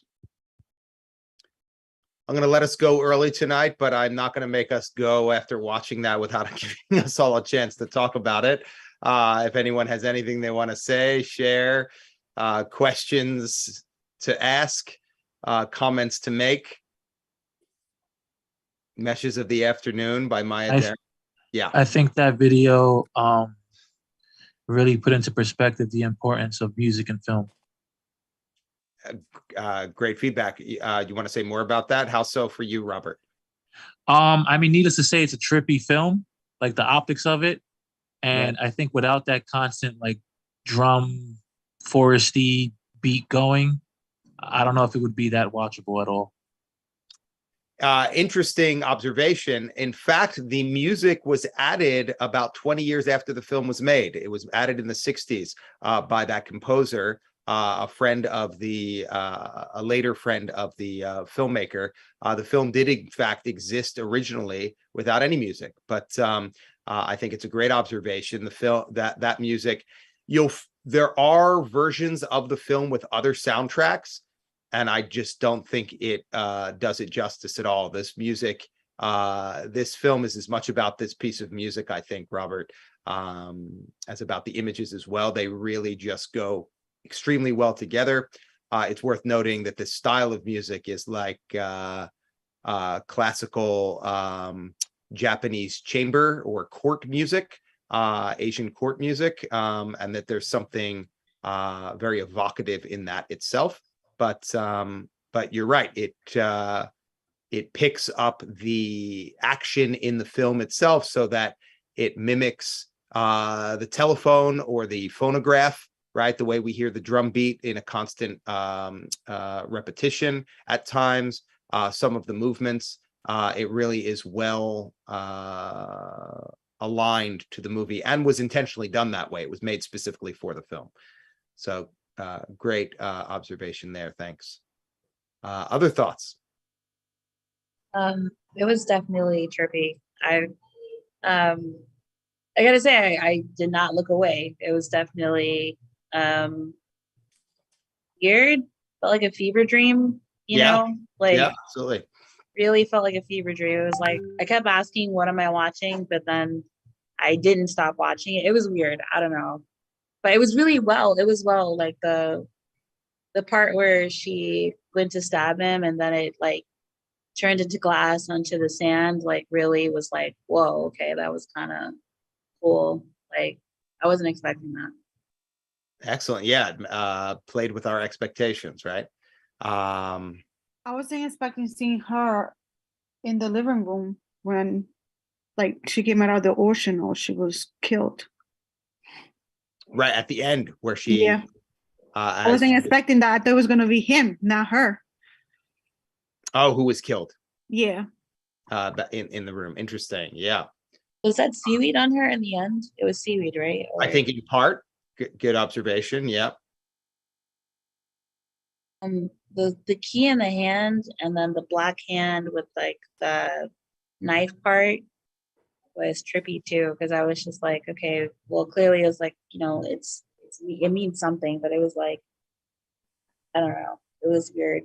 And then like the reference when she looked back at the table when she was going up the stairs, it looked like like I didn't want to compare it to Inception because like Inception was kind of like that, but it looks like the original Inception where she kind of like couldn't tell if she was dreaming or awake anymore because she kept looking around at everything.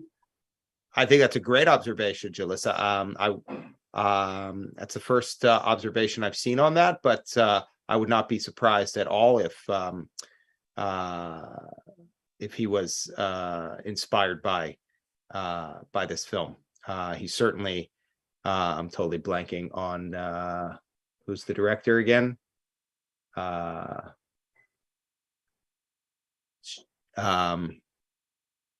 Christopher Nolan. Christopher Nolan, director of Inception and Batman films, right? Wonderful contemporary director, one of the top. That's pretty cool that you knew without looking it up. That was cool. I should have known that, Professor. I didn't hear you. That I thought you might, Robert, but that's why I kind of like said aloud, see if anyone could help me out there for a moment. It's just late and I did all that biking earlier, so you'll have to forgive me. I'm glad, Julissa, that you said so. Thanks for saying so. From my angle, I should have known it far more quickly than that. But in any case, Christopher Nolan is the kind of director who would certainly be inspired by a film like this and by a filmmaker like this. And I think that the inventiveness of this kind of experimental film can be seen in a lot of his movies, but one of my favorites being Interstellar. Really wonderful, trippy in its own way, but definitely a narrative base, not quite as trippy as Inception. But Julissa, I think that a comparison to Inception is a really good one. I think your finger's on the pulse of I love both of those movies. Yeah, for sure. Exactly what's happening in this film with the dream within the dream. And in fact, who wants to venture an idea? And I don't know that it's extremely clear, but there's a general sense of how many incarnations of this woman there are in the film. Anyone want to comment on that? How many versions of her do we think we see ultimately? 3. How many? 5 or 6, I think it is. Is it Isn't 6? Maybe. How many are together around the table? 3. 3. 3, I think. Right.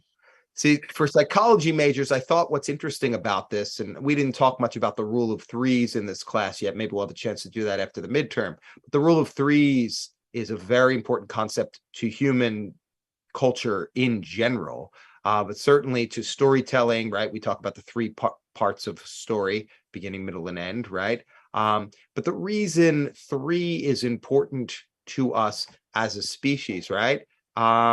Is, and maybe we did talk about this, I don't remember, right? If we have 2 points in space, right? Now let's erase that. Let's see, does this work? If I choose this. All right. 2 points in space, right?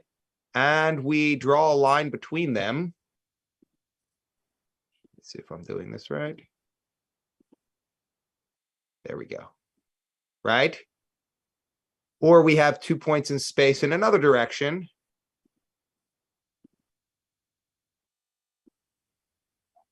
Oh, what's happening here? There we go.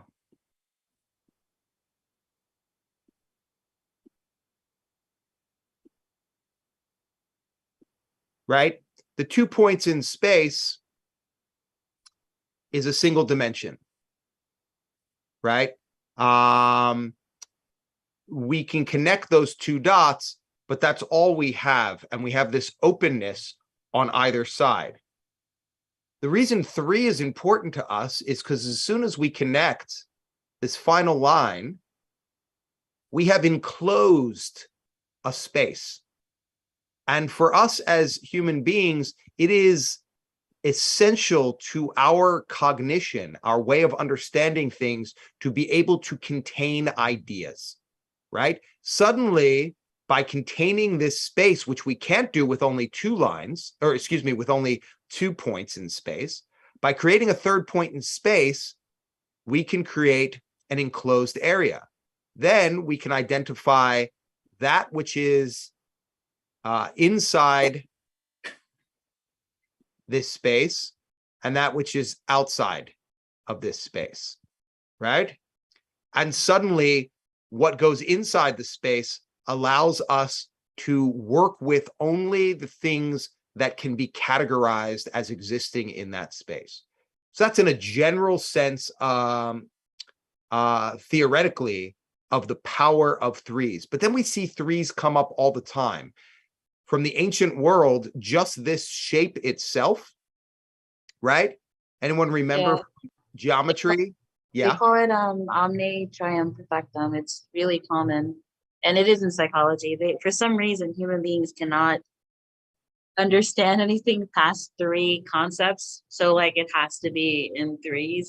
I don't know why. It's so weird, but you're absolutely right. Because it has, like, even in life, we think bad, good, great, or there's just no other. Wow, I didn't think it applied to everything, but Good, Even better, in best. decoration applies to. No, it's crazy because this is wow. Yeah. So the idea here with the rule of threes, right, is that we can say, I could try to create a pattern for you, but if I only tell you apple, orange, you have no idea what comes next in the pattern. If I say apple, orange, apple, you most likely are going to think, what comes next? Apple, orange, apple.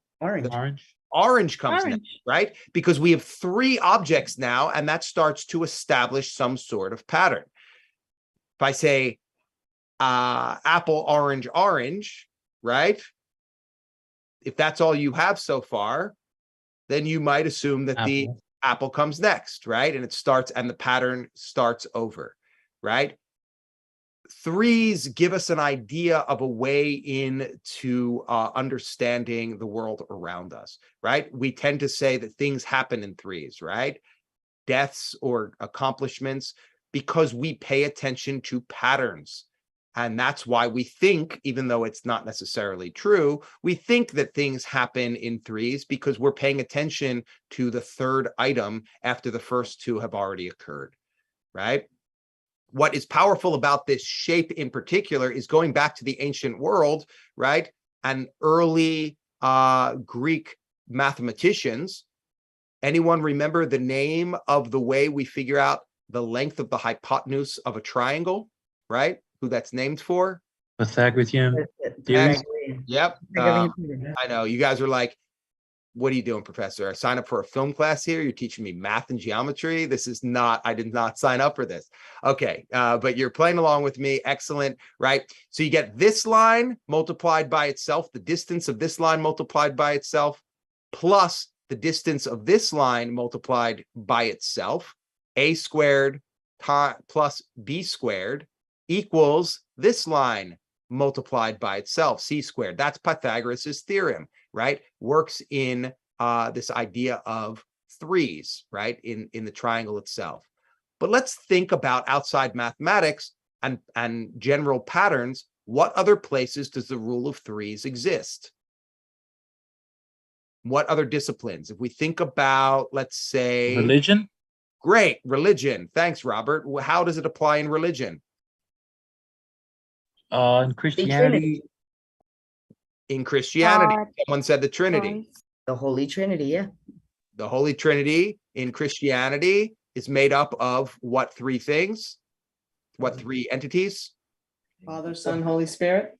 Father, Son, and the Holy Spirit, right? So three individual make up one whole, right? The paradox of three separate entities being all at the same time one entity, right?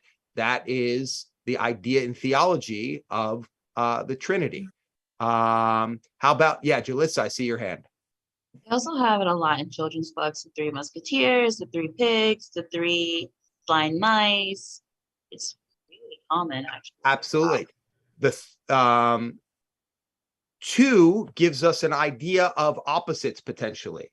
We can have the idea of a boy and a girl, right? As two children, right? But then add the third into the mix and it changes the expectations because there's no longer just one of each, right? Now we have, of course, with our developing and evolving understanding of gender and sex designations, right?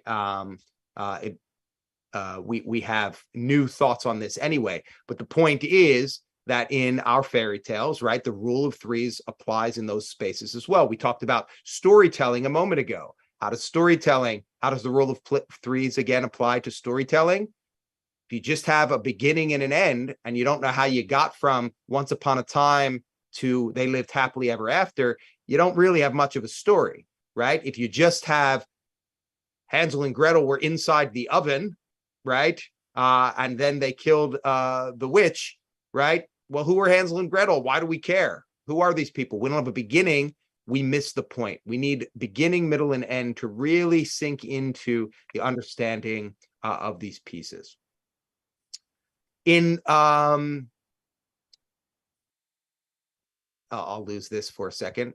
In philosophy, the philosopher in the 19th century, Hegel, created the idea of, returning to the idea of Christianity and the Trinity, he tried to prove the existence of God. His goal was to prove through philosophy and logic the existence of God.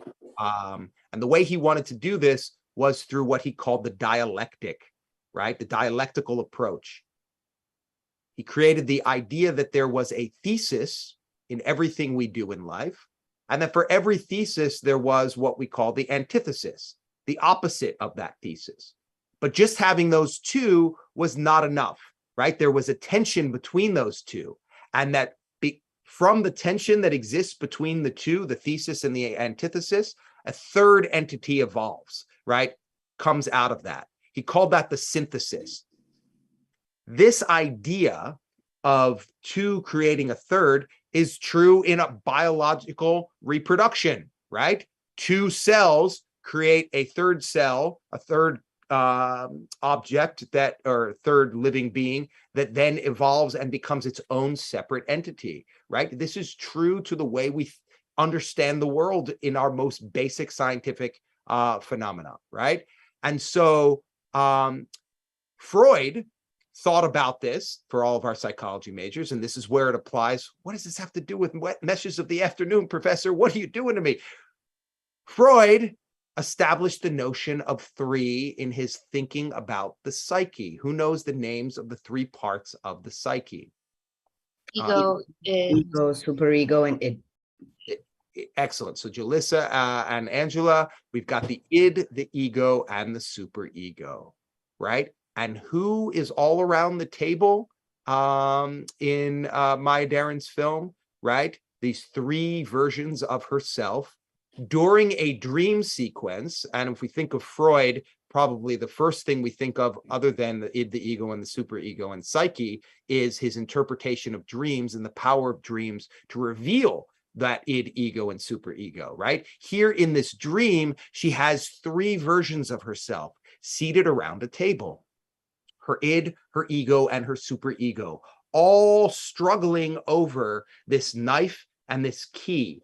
What is the key all about? Yes, it enters the house, but there seems to be something about, again, very Freudian, right? Sexuality. There's something very sensual when she goes up to that bed, something very sensual about the way she places this flower. We think about flower and deflower, right? And the meanings of these things in our vernacular, right? She takes this flower, she brings it in the house, she places it on her lap as she sits back in the chair and falls asleep, right? This key, right? We think back to chastity belts and the idea that chastity is maintained through being locked up. There is some idea that going into this house isn't just the entry into a house, but the entry into her space, very personal space, right? And so sitting around the table, there's a struggle and a tension between this key, representative of this true self in some way, the mirror that is representative of the man, the mirror person that reflects back to her, right, who she might be and questions about who she might be, and this knife, this very violent, aggressive instrument that the key is in tension with.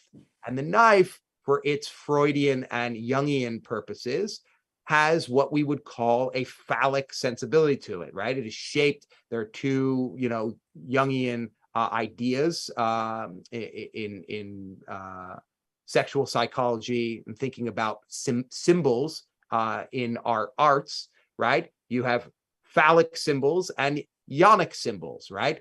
Ionic symbol being like the ocean, things that are like caves, right? Phallic symbols being things like spears, right? Different aspects of the male or female in the extreme. So you have this key and you have this knife and the interplay between them. And you have three versions of herself seated around this table, struggling over who is going to take the knife, or which one of them, by taking the key, is going to be caught red-handed, and the knife is going to be their undoing, right? And the other two recoil in horror, right? When the id finally gives over itself to take possession of this desire and own this desire, the ego and the super ego recoil from this idea. So I'll leave you with those thoughts. There's obviously much more that can be said. We can go much deeper with this, but you see just the pieces of it there. And suddenly, I hope you'll agree that a film that seems so far out, so trippy, and so almost meaningless, but engaging and interesting to watch, suddenly starts to have some subtle meaning to it when we start to understand and deconstruct the various symbols that are in there and make sense of them. So I wish you all very good luck this week with your studying. We'll get more into this sort of analysis and looking at symbols and the deconstruction of shots or deconstruction of films through their shots and the editing style with different films and clips in the coming weeks after the midterm. But for now, you have no film for next week. You have no additional assignment. You can focus on studying for the midterm. I wish you all good luck. If you have extra time and you want to work on any of the credit challenges, you are welcome to do so. They will all be posted. I'll stay on for anyone who has questions. Otherwise, I wish you good luck and have a great week. I'll see you next time for the midterm. Thank you. Good night, everyone. I hope you feel better. I know you said you were sore. You should take Epsom salt. It's good for you. Thank you for that good suggestion. Yeah. I know you bike a lot, so try Epsom salt. I Thank don't know you. about the ice baths. I heard about that, but I don't know if it's good or not. But I know Epsom salt. What was the other one you said? One of my friends said she does like ice baths when she Ice baths. but I don't know if that actually works or not. So I That sounds hardcore. I think I would just do it just to see if I can. I don't know. She did that thing. What is that thing where they go and they get into the box? It's like not a box, but it's like a hyperbaric chamber. Yeah. She does a lot of like weightlifting and shit. She's crazy, but I love her. But that's what she got into that thing. So she said it helps out, but I don't know if it's true or not. So I'm not gonna recommend. I think the chamber is like pure oxygen. It's supposed to like help the muscles heal quicker. Oh wow, Really? fascinating. It's like a Bacta tank for those who are in Star Wars, right? Yeah, that's awesome. I should look into that. Thank you for the Epsom salt too. Nice. Yes, feel better. All right. Thank you very much. I appreciate that.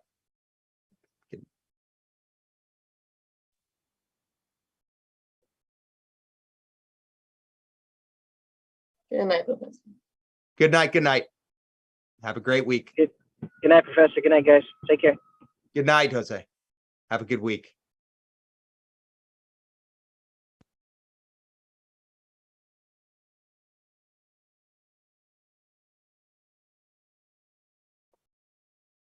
How you doing, Whitney? Anything you wanted to go over before we sign off?